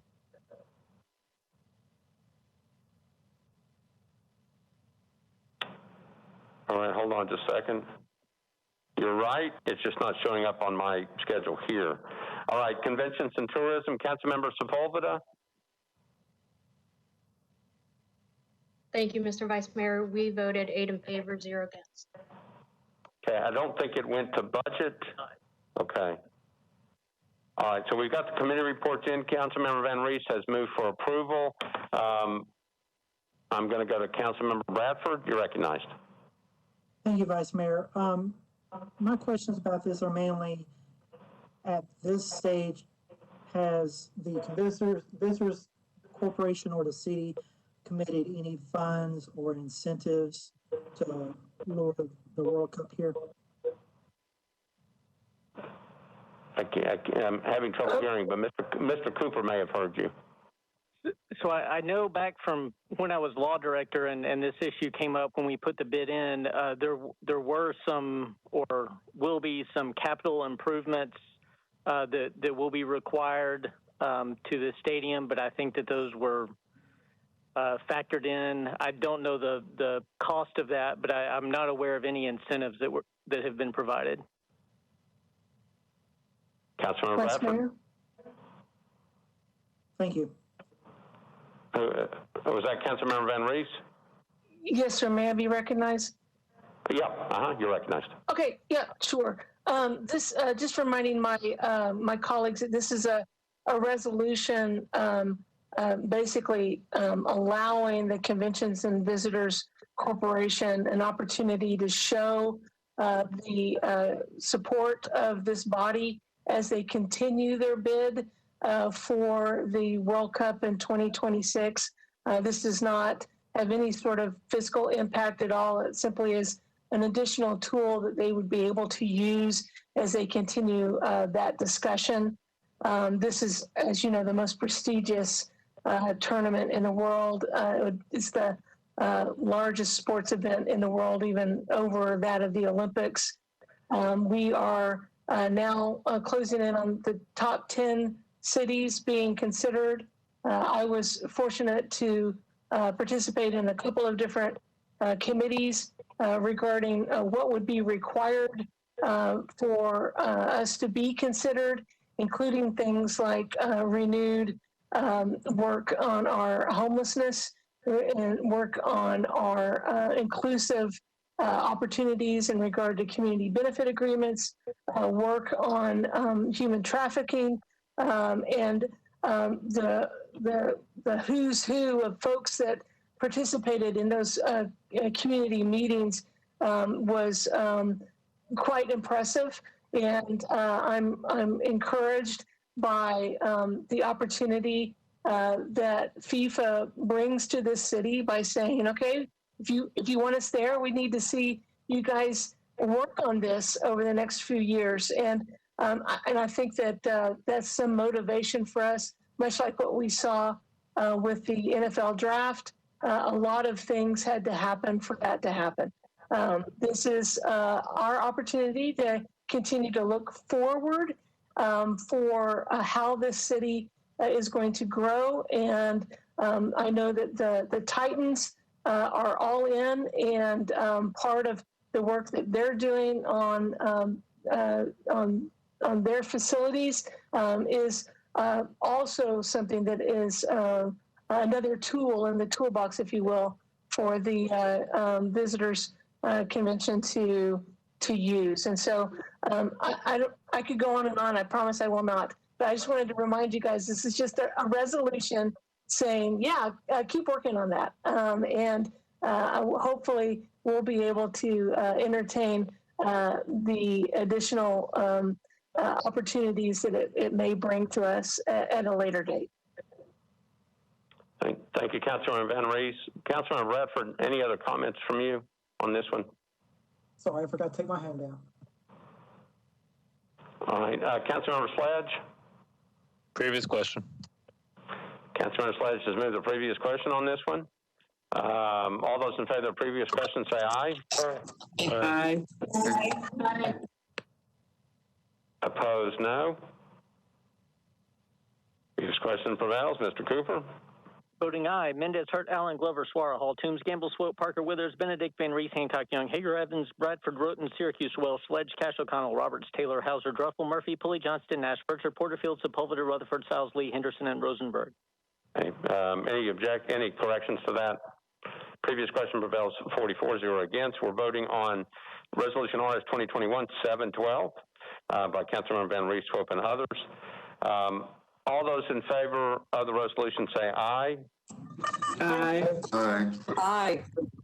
Aye. Opposed, no. Councilmember Parker, you had said you were going to vote no. Vice Mayor, could you please record me as an abstention? He wants to be abstained? Okay, as abstaining. All right, so the vote is going to be 39-0 to 1. Mr. Cooper? Voting aye, Mendez, Hurt, Allen, Glover, Suara, Hall, Toombs, Gamble, Swope, Withers, Benedict, Van Reese, Hancock, Young, Hager, Evans, Bradford, Rutten, Syracuse, Wells, Sledge, Cash, O'Connell, Roberts, Taylor, Hauser, Druffel, Murphy, Pulley, Johnston, Nash, Virchard, Porterfield, Sepulveda, Rutherford, Stiles, Lee, Henderson, and Rosenberg. Abstaining, Parker. Okay, any corrections to that? All right, motion to approve passes 39-4, 0 against, 1 abstention. All right, that should complete our consent agenda. We had one late filed resolution by Councilmember Gamble. It's in your packet. It's a resolution expressing the council's intent for the parcels included in ordinance number BL 2020-491, which extended the boundaries of the Urban Services District to be included on the tax rolls for 2021. Councilmember Gamble, you're recognized. Thank you, Vice Mayor. Thank you, Vice Mayor. Committee report. I believe it had to go to rules. Councilmember Johnston, you're recognized. Thank you, Vice Mayor. Rules, confirmations, and public elections had no objection to the suspension of the rules for this. Okay, and Mr. Cooper, did it go anywhere else? It just went to rules, I believe. Right. Okay, Councilmember Gamble, back to you. You're going to have to suspend the rules. Yes, I'll move to suspend the rules with a brief explanation. So explain why you need to, obviously it's a late file, so explain why you need to suspend the rules. Yes, this is regarding the annexation expansion that we voted on December 15th for a part of District 3. It came to my attention on New Year's Eve from the property assessor's office that the ordinance had a section in it that stated the bill would be effective 30 days from the date of passage, which would make it effective on January 16th, and we needed it to be effective by December 31st in order to be included in the January 1 tax roll.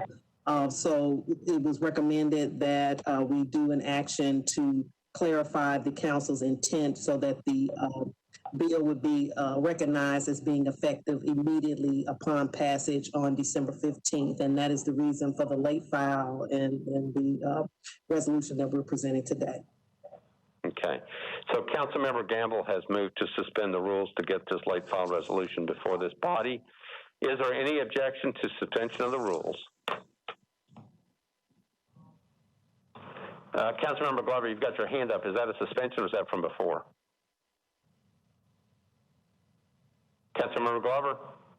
Sorry. I'm taking it down now. Sorry about that. Okay. All right. So no objections. Councilmember Gamble, you're on your resolution.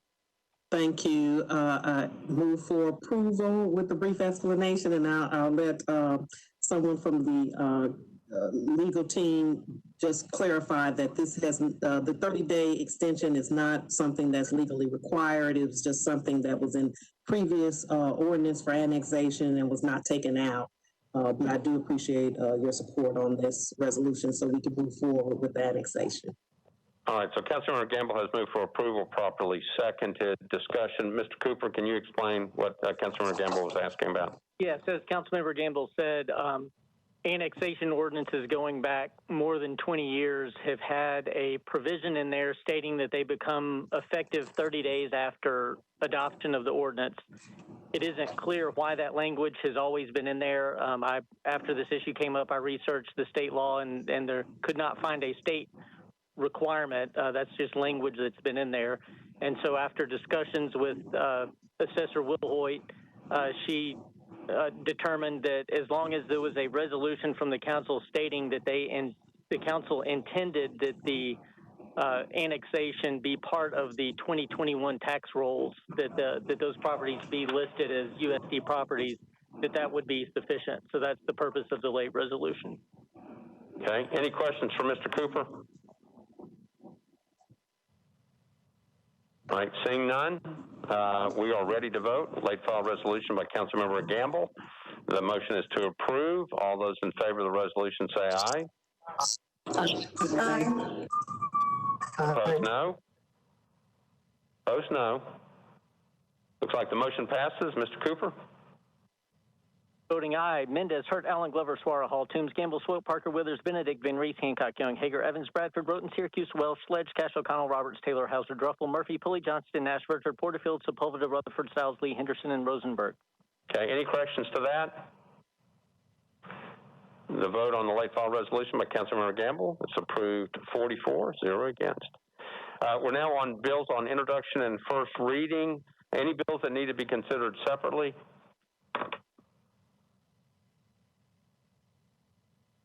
All right, seeing none, entertain a motion to consider all these at the same time. Motion to approve, properly seconded. Any other discussion? All those in favor of the motion to approve all bills on introduction and first reading, say aye. Aye. Aye. No. Opposed, no. Motion passes. Mr. Cooper? Voting aye. Mendez, Hurt, Allen, Glover, Suara, Hall, Toombs, Gamble, Swope, Parker, Withers, Benedict, Van Reese, Hancock, Young, Hager, Evans, Bradford, Roten, Syracuse, Wells, Sledge, Cash, O'Connell, Roberts, Taylor, Hauser, Druffel, Murphy, Pulley, Johnston, Nash, Richard, Porterfield, Sepulveda, Rutherford, Sowsley, Henderson, and Rosenberg. Okay. Vote on bills on first introduction, first reading is 44, 0 against. We're now on bills on second reading. We have a second reading consent calendar. Let me go through those. Bills on second reading starts on page 21 of your calendar. The bills on consent actually start on page 23. It's item number 64.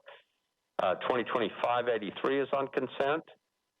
2020-584 on consent. 585 on consent. Item number 69, Bill 2020-588 is on consent. 589, 590, and 591. Any objections? Any of those bills need to come off the consent calendar?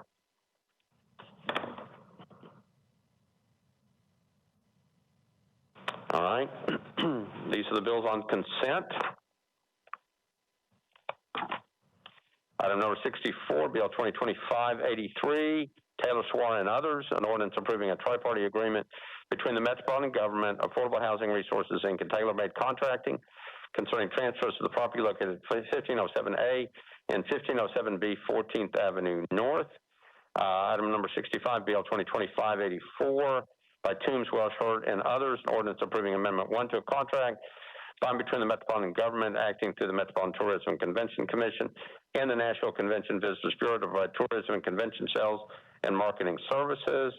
BL 2020-585 by Parker, Toombs, and Murphy. Ordinance approving a lease agreement between the Metropolitan Government of Nashville and Pet Community Center for office space at the real property located at 943B Dr. Richard G. Adams Drive in Nashville. Item number 69, Bill 2020-588 by Withers, Murphy, and Nash.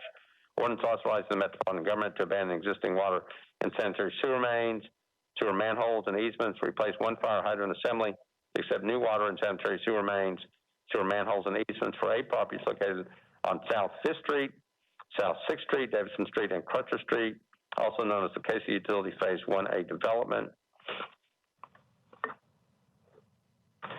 Next item is item number 70, BL 2020-589 by Rutherford, Murphy, and Nash.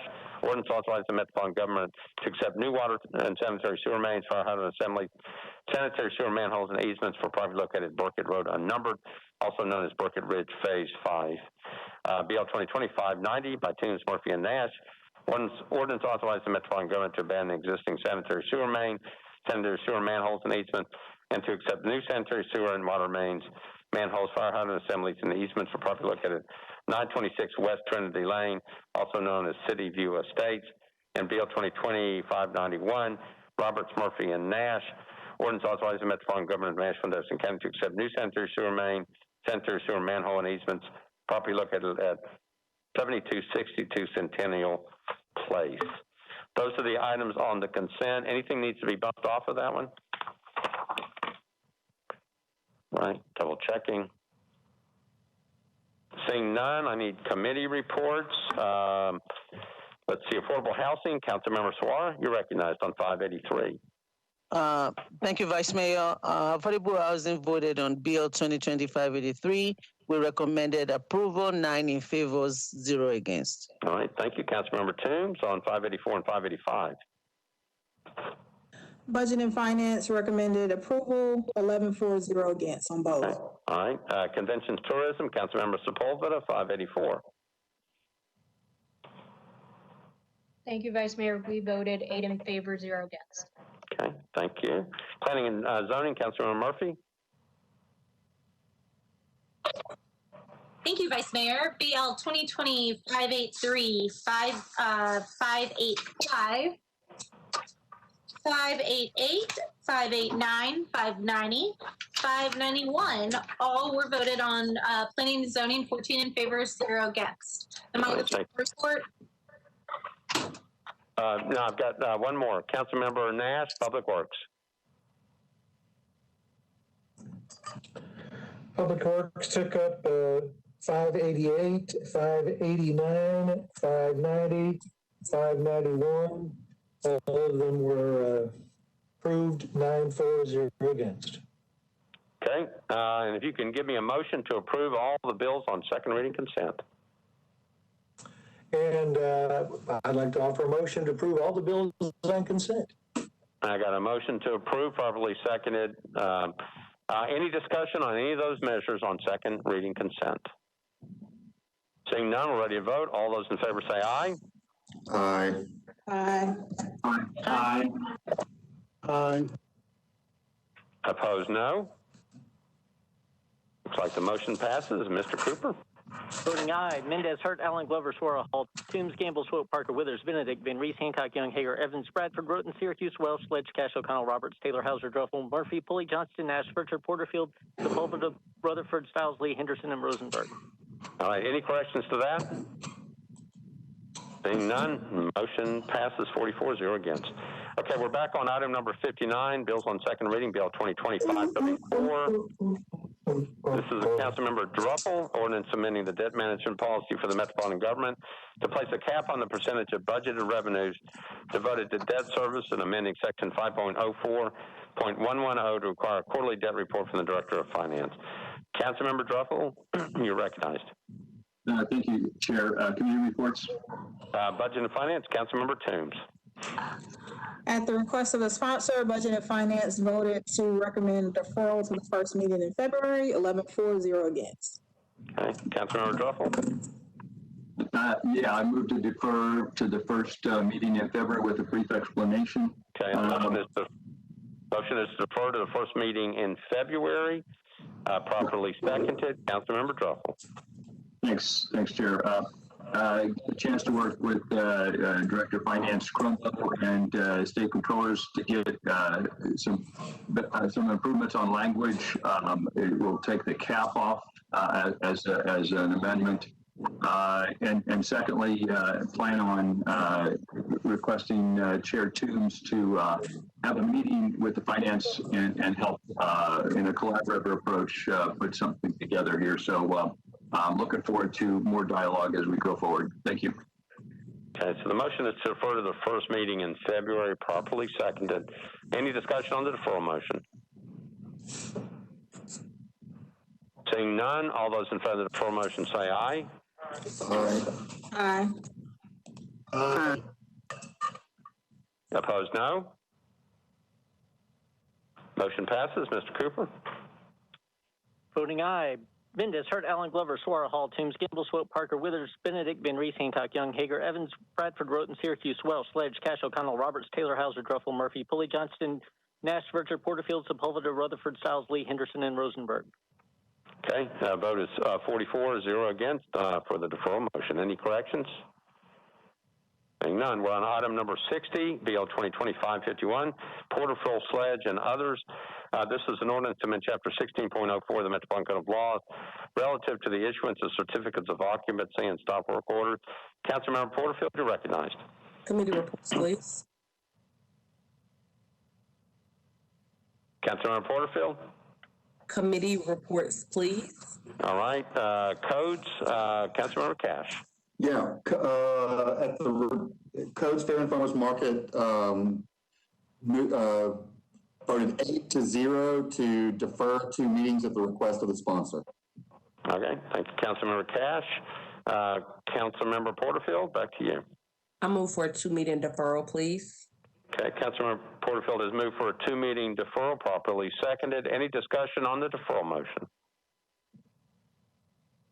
Seeing none, we're on a motion to defer 2 meetings. All those in favor of the motion to defer say aye. Aye. Aye. Opposed, no. Motion passes. Mr. Cooper. Voting aye. Mendez, Hurt, Allen, Glover, Sora, Hall, Toombs, Gamble, Swope, Parker, Withers, Benedict, Van Reese, Hancock, Young, Hager, Evans, Bradford, Broughton, Syracuse, Welsh, Sledge, Cash, O'Connell, Roberts, Taylor, Hauser, Druffel, Murphy, Pulley, Johnston, Nash, Vircher, Porterfield, Sepulveda, Rutherford, Stiles, Lee, Henderson, and Rosenberg. Okay, any corrections to that? Okay, vote to defer. The motion is approved, 44-0 against. Item number 61, Bill 2025-53, by Hall and Toombs, an ordinance to require a resolution of the Metropolitan Council 30 days prior to discontinuing operations at the Board of Long-Term Care Facility, J.B. Knowles Home Assisted Living Facility, or the Nashville General Hospital. Councilmember Hall, you're recognized. Thank you, Mr. President. I believe this bill has an amendment also. So committee report, please. Committee reports, Budget and Finance, Councilmember Toombs. Budget and Finance voted to defer the bill as substituted, one meeting, 11-4-0 against. Okay. Health and Hospitals, Councilmember Taylor.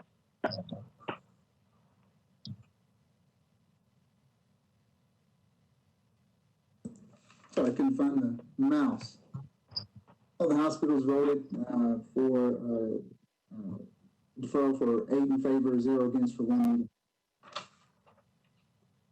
8 in favor, 0 against for a 1 meeting deferral. Did you get that, Mr. Cooper? Okay. All right. Back to you, Councilmember Hall. Yes, sir. I believe I'll let Budget Chair Toombs discuss her amendment. Councilmember Toombs, you're recognized. Thank you, Mr. Vice Mayor. I'd like to move my substitute with a brief explanation. Okay, Councilmember Toombs has moved to substitute ordinance, properly seconded. Back to you for discussion. So my substitute takes out Bordeaux Hospital. We all know that Bordeaux Hospital is closed.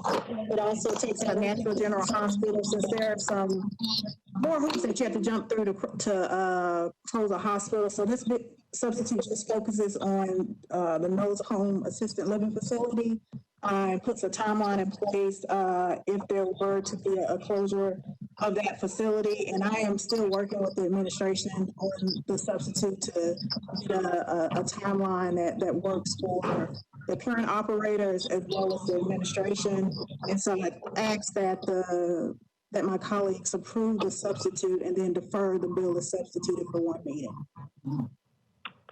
Okay, so the motion is, let's get the substitute ordinance on first. The motion is to approve the substitute ordinance by Councilmember Toombs, properly seconded. Any discussion on the substitute?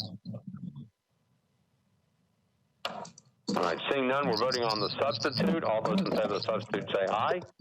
Aye. Aye. Aye. Opposed, no. Substitute is adopted. Mr. Cooper. Voting aye. Mendez, Hurt, Allen, Glover, Sora, Hall, Toombs, Gamble, Swope, Parker, Withers, Benedict, Van Reese, Hancock, Young, Hager, Evans, Bradford, Broughton, Syracuse, Welsh, Sledge, Cash, O'Connell, Roberts, Taylor, Hauser, Druffel, Murphy, Pulley, Johnston, Nash, Vircher, Porterfield, Sepulveda, Rutherford, Stiles, Lee, Henderson, and Rosenberg. Okay, any corrections to that?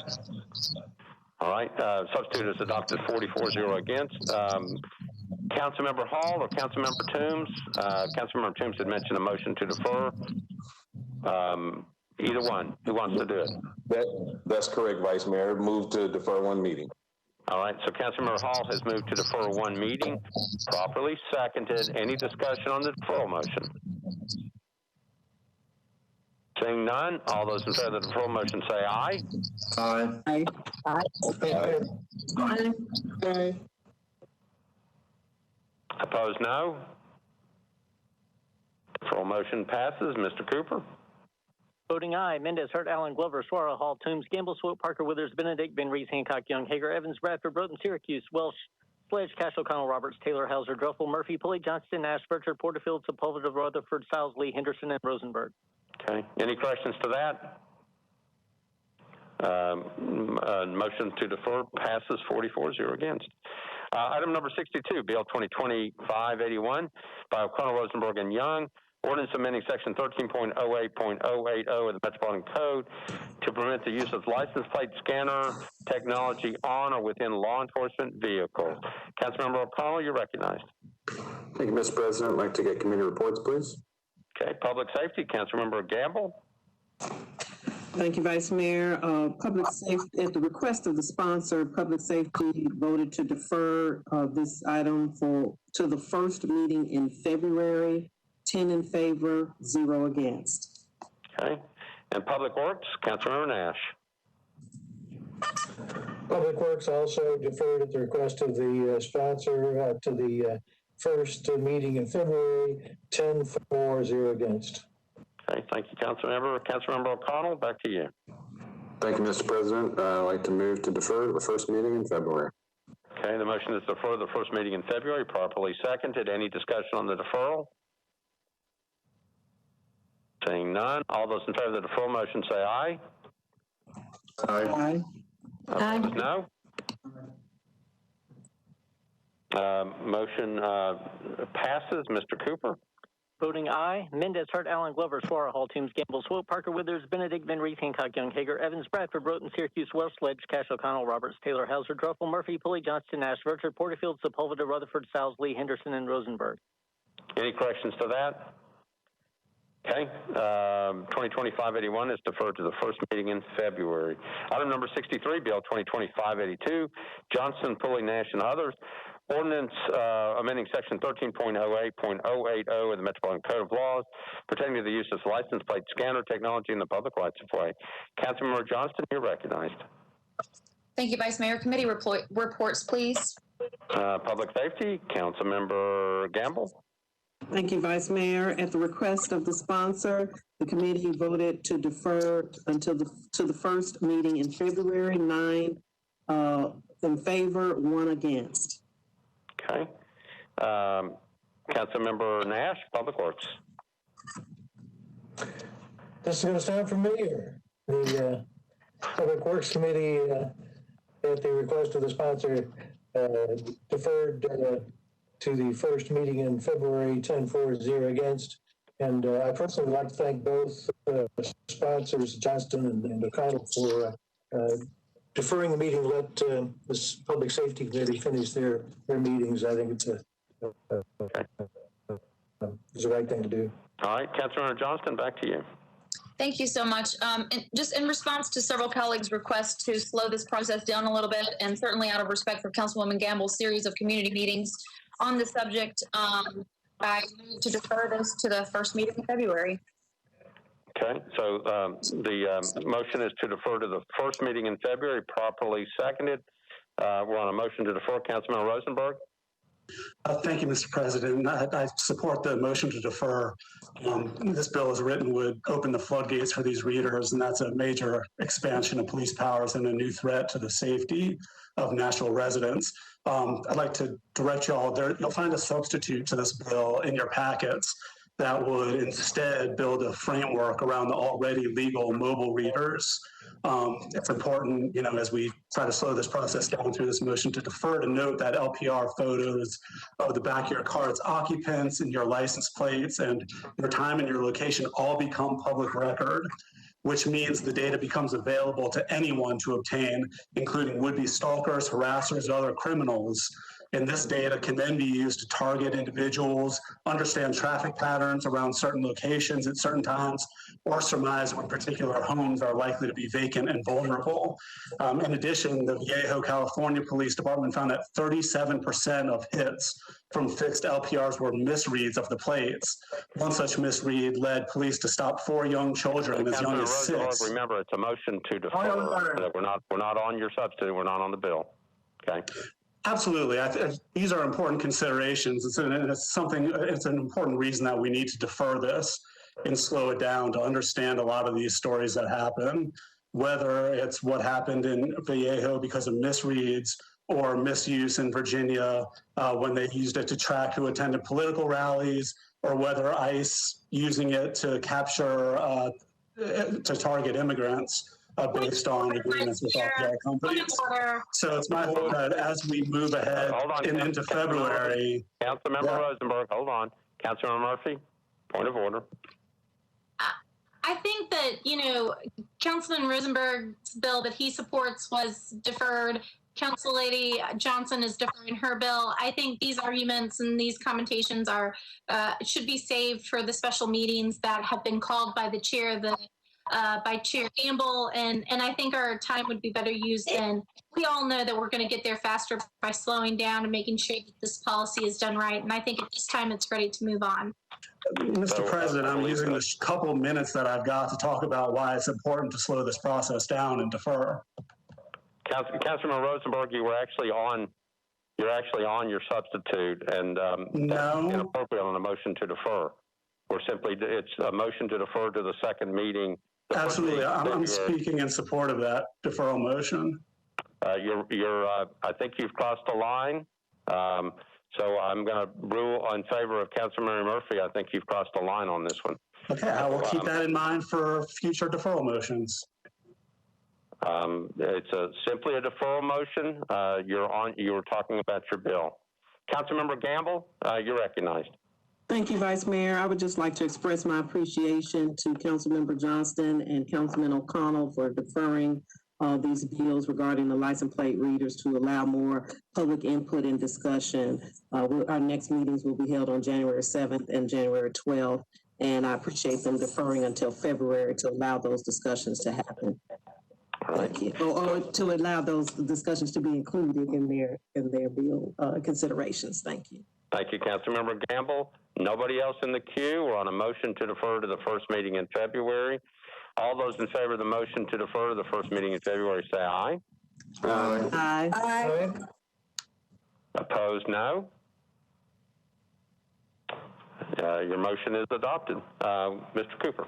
Voting aye. Mendez, Hurt, Allen, Glover, Suara, Hall, Toombs, Gamble, Swope, Parker, Withers, Benedict, Van Reese, Hancock, Young, Hager, Evans, Bradford, Roden, Syracuse, Welsh, Sledge, Cash, O'Connell, Roberts, Taylor, Hauser, Druffel, Murphy, Pulley, Johnston, Nash, Vircher, Porterfield, Sepulveda, Rutherford, Stiles, Lee, Henderson, and Rosenberg.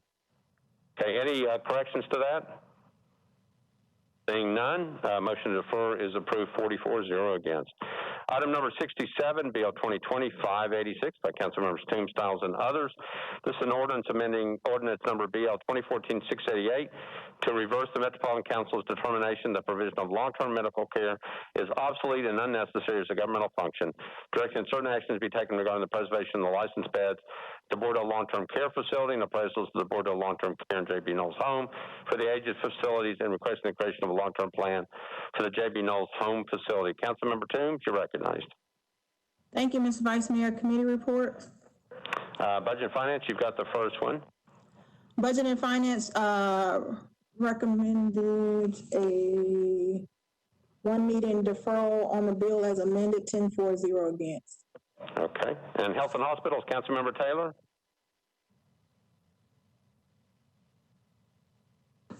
Health and Hospitals voted to defer the amendment, 1 meeting, 9 in favor, 0 against. Okay. I'm sorry, defer the bill as amended, 9 in favor, 0 against. Okay. Thank you, Councilmember. Councilmember Toombs, back to you. Thank you, Mr. Vice Mayor. Do I need to move my amendment now or move for approval of the bill first? I would move your amendment, and then you're going to move your, it sounds like you're going to defer your bill as amended if your amendment goes on 1 meeting. Right. So let's do the amendment first. So I'd like to move my amendment with a brief explanation. Okay, so Councilmember Toombs has moved her amendment, properly seconded. Back to you, Councilmember Toombs. So this amendment kind of loosens the timeline a little bit that's in the bill. The bill is meant to put certain requirements in place to preserve the assets that go along with the Bordeaux Hospital building and its campus, as well as the licensed beds, and then also goes into what the long-term plan is for J.B. Knowles. And I've been working with the administration on this as well, and there were some concerns about the timeline. So the amendment includes reference to the RFP process, that the long-term plan for J.B. Knowles wouldn't be due until after the RFP process or 1 year from the effective date of the legislation, whichever one is sooner. So again, I'm still working with the administration on this, but I'd like this amendment to go on the bill, and I'd ask for my colleagues to approve it. Okay, so the motion is to amend. One of those things is favorable to Republicans. Like I say, these same day outfits. I'm just looking. Wait a minute. Somebody needs to turn off their to mute. Okay, Councilmember Toombs, the motion is to amend Bill 2025-86. Motion to amend is properly seconded. Discussion on the amendment. Councilmember Rosenberg, your hands up. Okay. Any discussion on the amendment? Seeing none, all those in favor of the amendment say aye. Aye. Aye. Opposed, no. Motion passes. Mr. Cooper. Voting aye. Mendez, Hurt, Allen, Glover, Suara, Hall, Toombs, Gamble, Swope, Parker, Withers, Benedict, Van Reese, Hancock, Young, Hager, Evans, Bradford, Roten, Syracuse, Wells, Sledge, Cash, O'Connell, Roberts, Taylor, Hauser, Druffel, Murphy, Pulley, Johnston, Nash, Vircher, Porterfield, Sepulveda, Rutherford, Stiles, Lee, Henderson, and Rosenberg. Okay. Any corrections to that? Amendment goes on. Councilmember Toombs, you're recognized on your bill as amended. Move for approval. Move for a one meeting deferral, sorry. Okay. So Councilmember Toombs has moved for a one meeting deferral on her bill as amended, properly seconded. Any discussion on the deferral motion? Seeing none, all those in favor say aye. Aye. Aye. Aye. Aye. Opposed, no. Motion to defer one meeting is approved. Mr. Cooper, you're recognized. Voting aye. Mendez, Hurt, Allen, Glover, Suara, Hall, Toombs, Gamble, Swope, Parker, Withers, Benedict, Van Reese, Hancock, Young, Hager, Evans, Bradford, Roten, Syracuse, Wells, Sledge, Cash, O'Connell, Roberts, Taylor, Hauser, Druffel, Murphy, Pulley, Johnson, Nash, Vircher, Porterfield, Sepulveda, Rutherford, Stiles, Lee, Henderson, and Rosenberg. Okay. Any corrections to that? Looks like BL 2025-86 as amended is deferred one meeting, 44-0 against.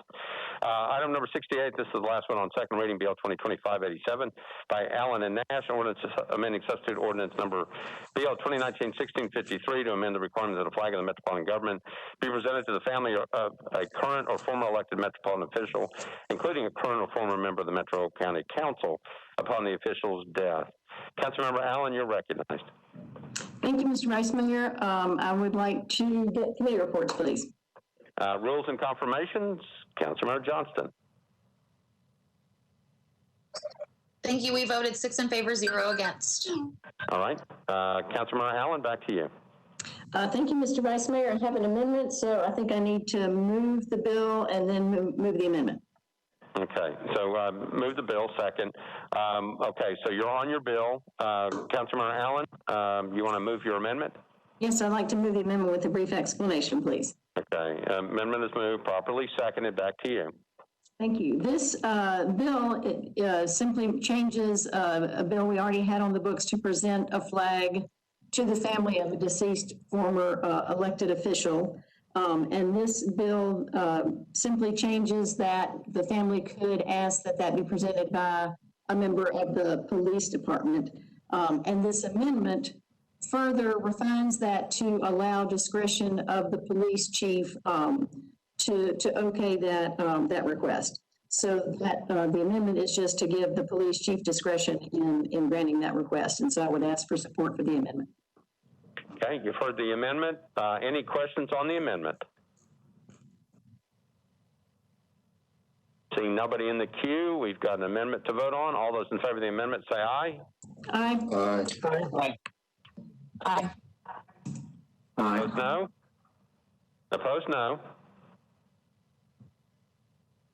Okay, looks like the motion passes. Mr. Cooper? Voting aye. Mendez, Hurt, Allen, Glover, Suara, Hall, Toombs, Gamble, Swope, Parker, Withers, Benedict, Van Reese, Hancock, Young, Hager, Evans, Bradford, Roten, Syracuse, Wells, Sledge, Cash, O'Connell, Roberts, Taylor, Hauser, Druffel, Murphy, Pulley, Johnston, Nash, Vircher, Porterfield, Sepulveda, Rutherford, Stiles, Lee, Henderson, and Rosenberg. Okay, any corrections to that? Amendment passes 44-0 against. Councilmember Allen, you're on 2025-87 as amended. On Great, second thank you.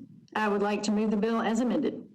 All right, so the motion is to approve on second reading as amended, properly seconded.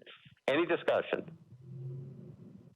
Seeing nobody in the queue, all those in favor of the motion of the bill as amended on second reading say aye. Aye. Aye. Opposed, no. Looks like the motion passes. Mr. Cooper? Voting aye. Mendez, Hurt, Allen, Glover, Suara, Hall, Toombs, Gamble, Swope, Parker, Withers, Benedict, Van Reese, Hancock, Young, Hager, Evans, Bradford, Roten, Syracuse, Wells, Sledge, Cash, O'Connell, Roberts, Taylor, Hauser, Druffel, Murphy, Pulley, Johnston, Nash, Vircher, Porterfield, Sepulveda, Rutherford, Stiles, Lee, Henderson, and Rosenberg. Any corrections to that? Sounds good. Looks like the bill as amended passes on second reading.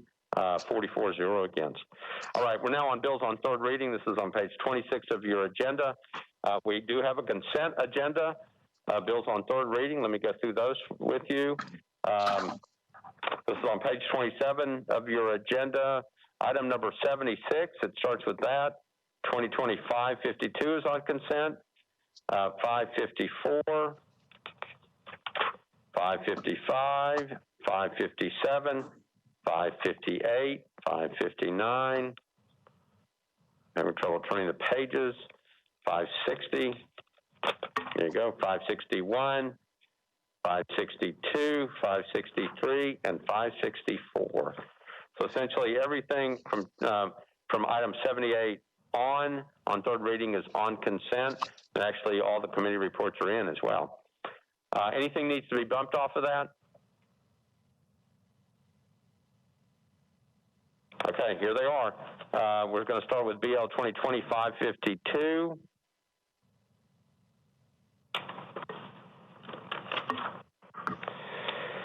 Item number 76, BL 2020-552, Toombs, Hauser, and others, an ordinance approving a contract by and between the Metropolitan Government acting through the Mayor's Office of the United Way of Middle Tennessee to provide one-on-one financial counseling, other financial education activities at no charge to low-income residents in accordance with the Financial Empowerment Center Program model.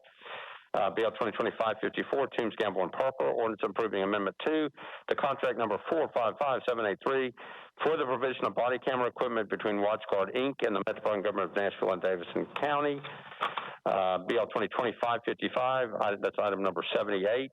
Murphy and Nash, an ordinance adopting the GIS system street and alley centerline layer with the recordation of renaming additions and deletions of acceptance and abandonments as reflected on the centerline layer to date as the official street and alley acceptance and maintenance record for the Metropolitan Government.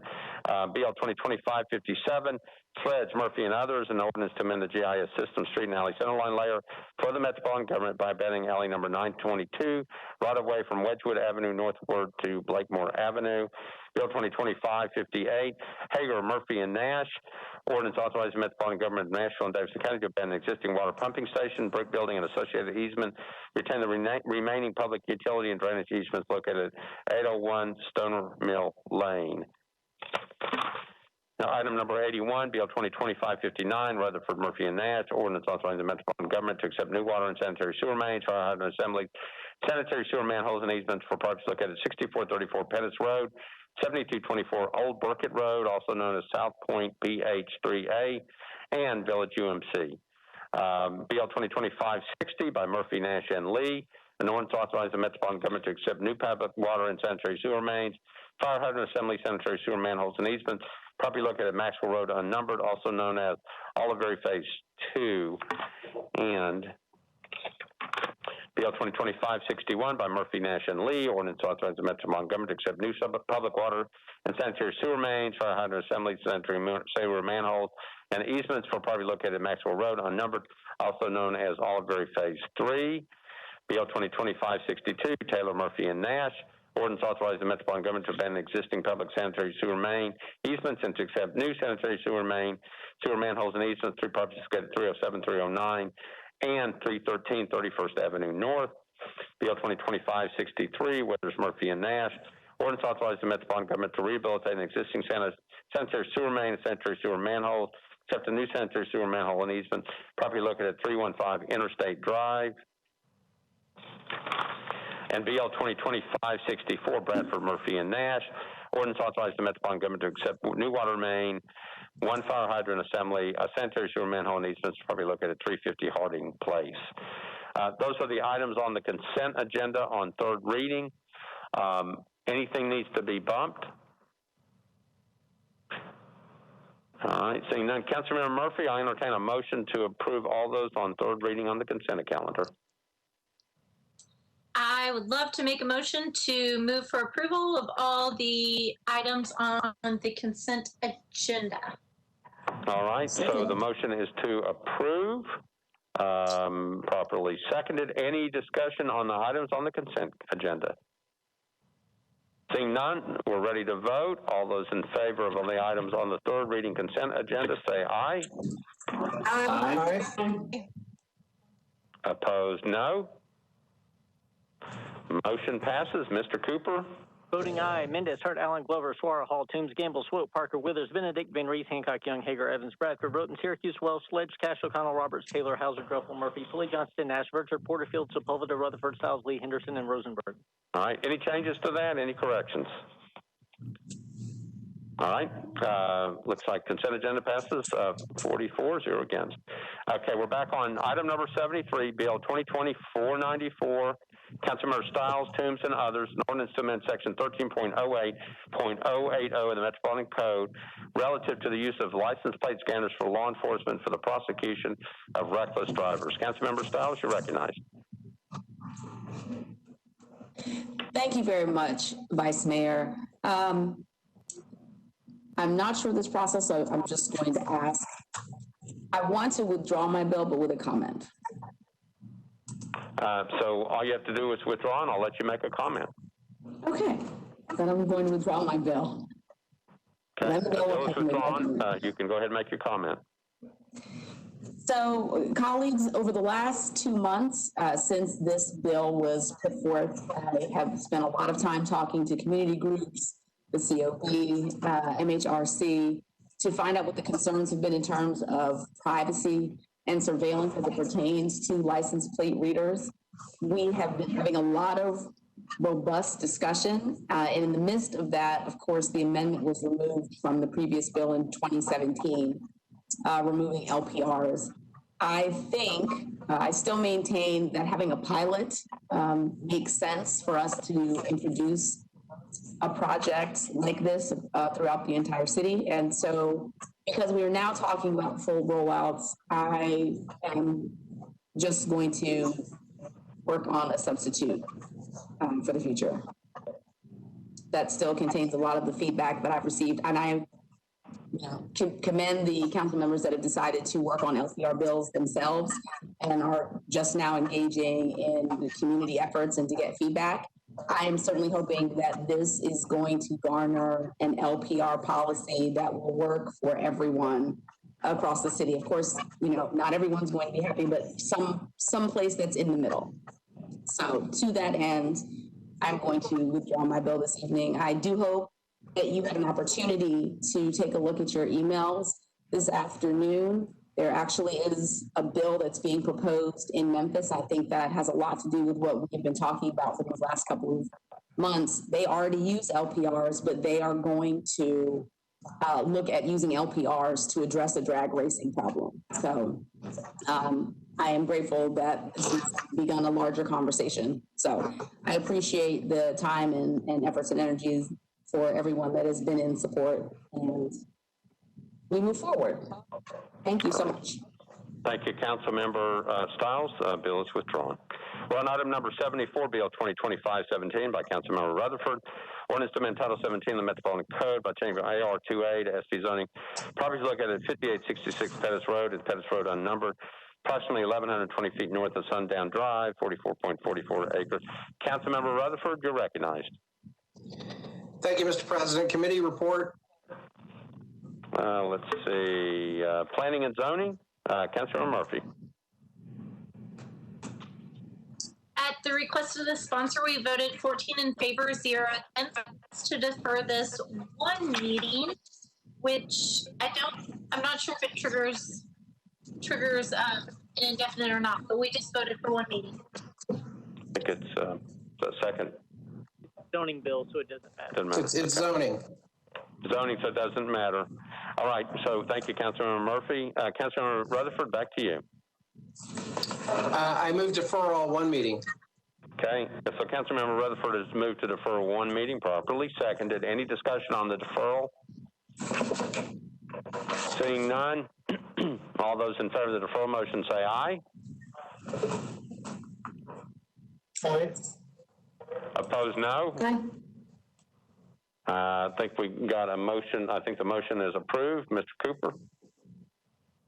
Voting aye. Mendez, Hurt, Allen, Glover, Suara, Hall, Toombs, Gamble, Swope, Parker, Withers, Benedict, Van Reese, Hancock, Young, Hager, Evans, Bradford, Broughton, Syracuse, Wells, Sledge, Cash, O'Connell, Roberts, Taylor, Hauser, Groffel, Murphy, Pulley, Johnston, Nash, Vercher, Porterfield, Sepulveda, Rutherford, Stiles, Lee, Henderson, and Rosenberg.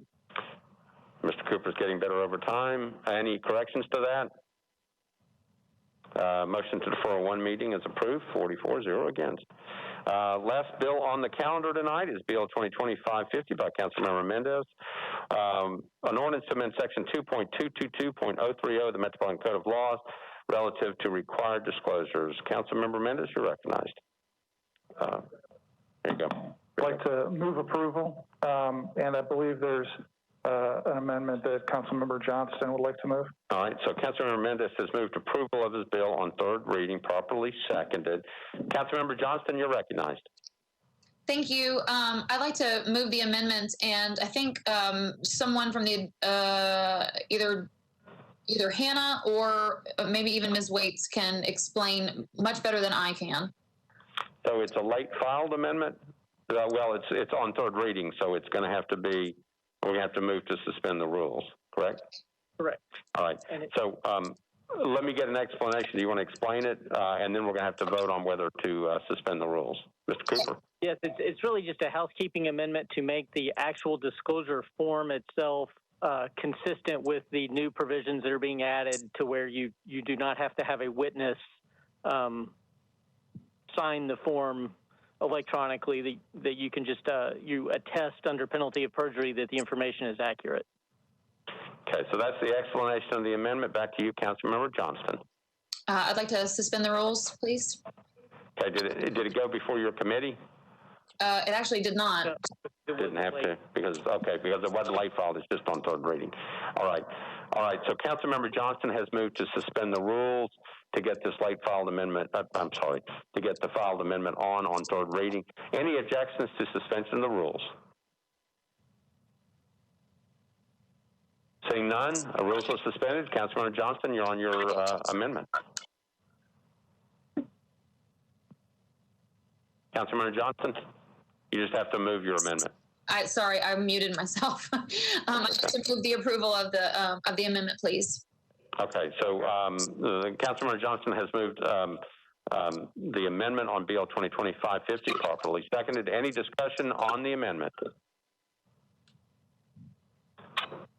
See nobody in the queue.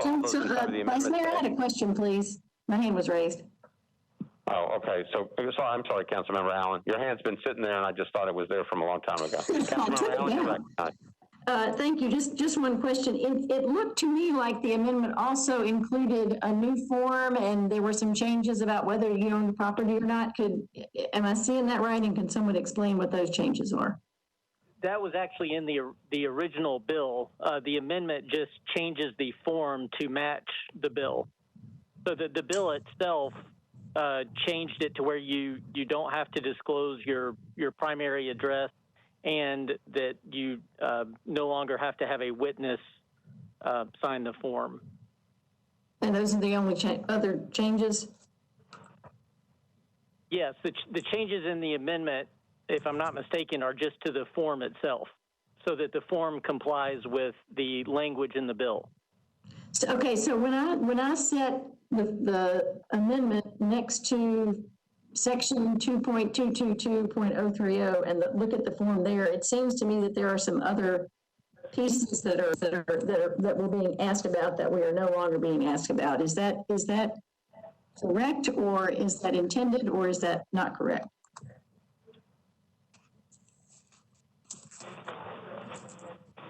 Yeah, it's all in the underlying bill, not the amendment. It takes out the part about asking to disclose your primary address. You would no longer have to disclose that, and it addresses the witness issue. Those are the only two parts that are being amended, either in the bill or the amendment. In the bill or the amendment, okay. And so otherwise, what is currently in section 2.222 is not changing. Correct. Okay, I just wanted to clarify that. Thank you. All right, thank you, Councilmember Allen. Anybody else? Okay, I believe we're on the amendment still. Any other questions about the amendment? All right, voting on the amendment. This is Councilmember Johnston's amendment to Bill 2020-550. All those in favor of the amendment say aye. Aye.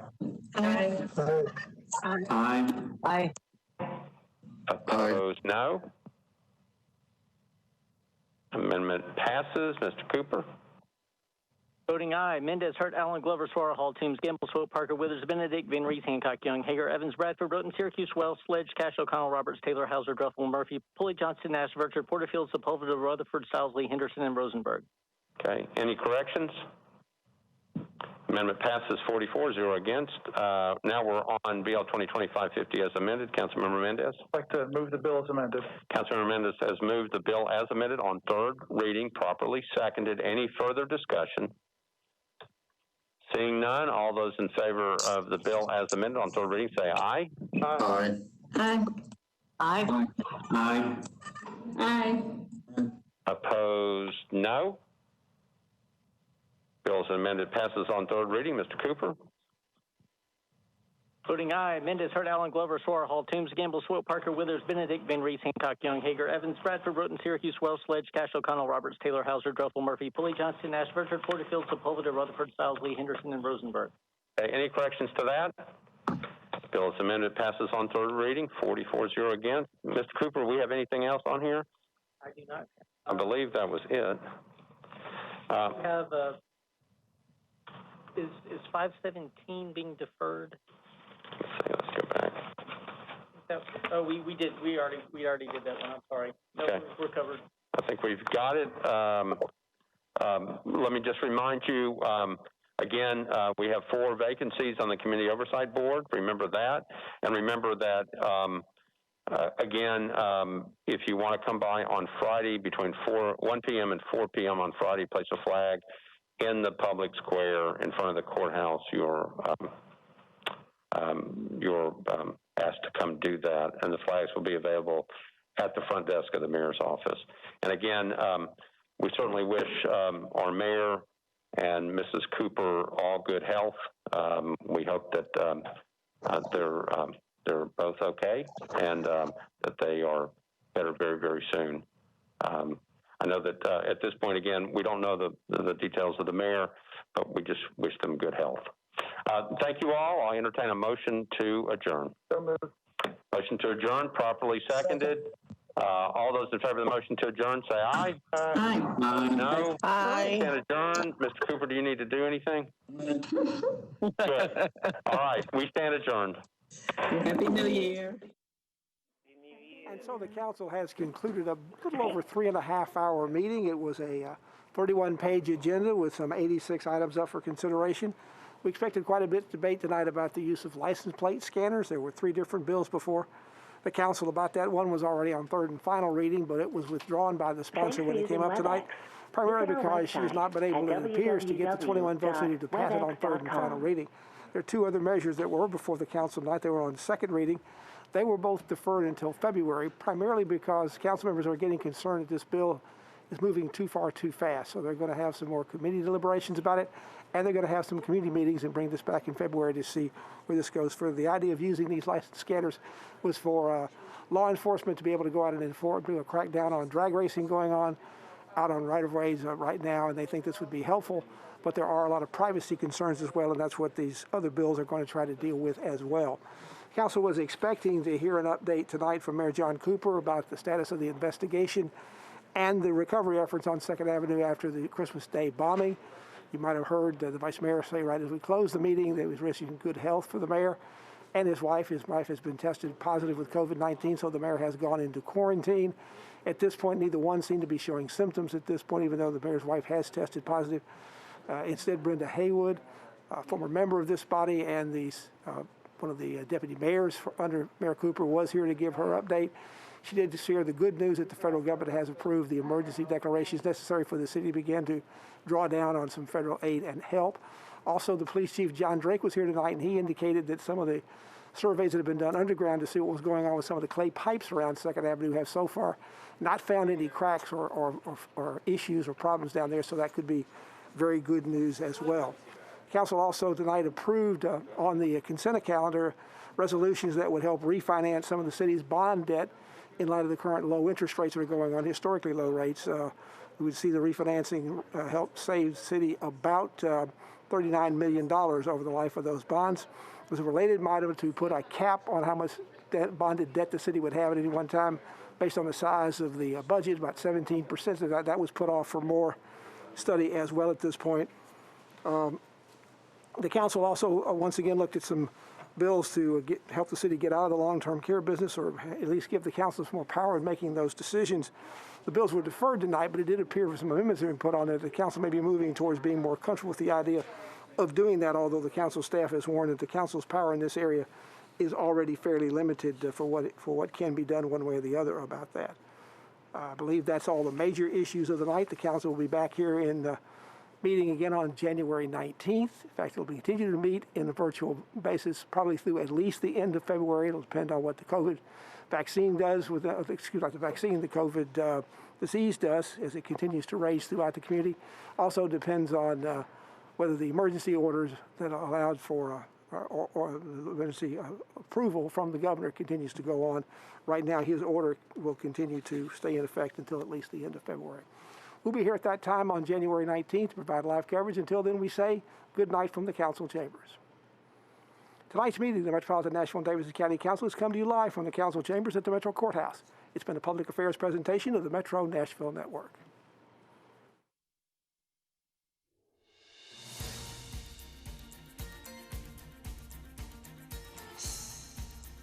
This has been a service of the Metro Nashville Network. If you would like to see this presentation again, or for more information about this and other programs, visit nashville.gov.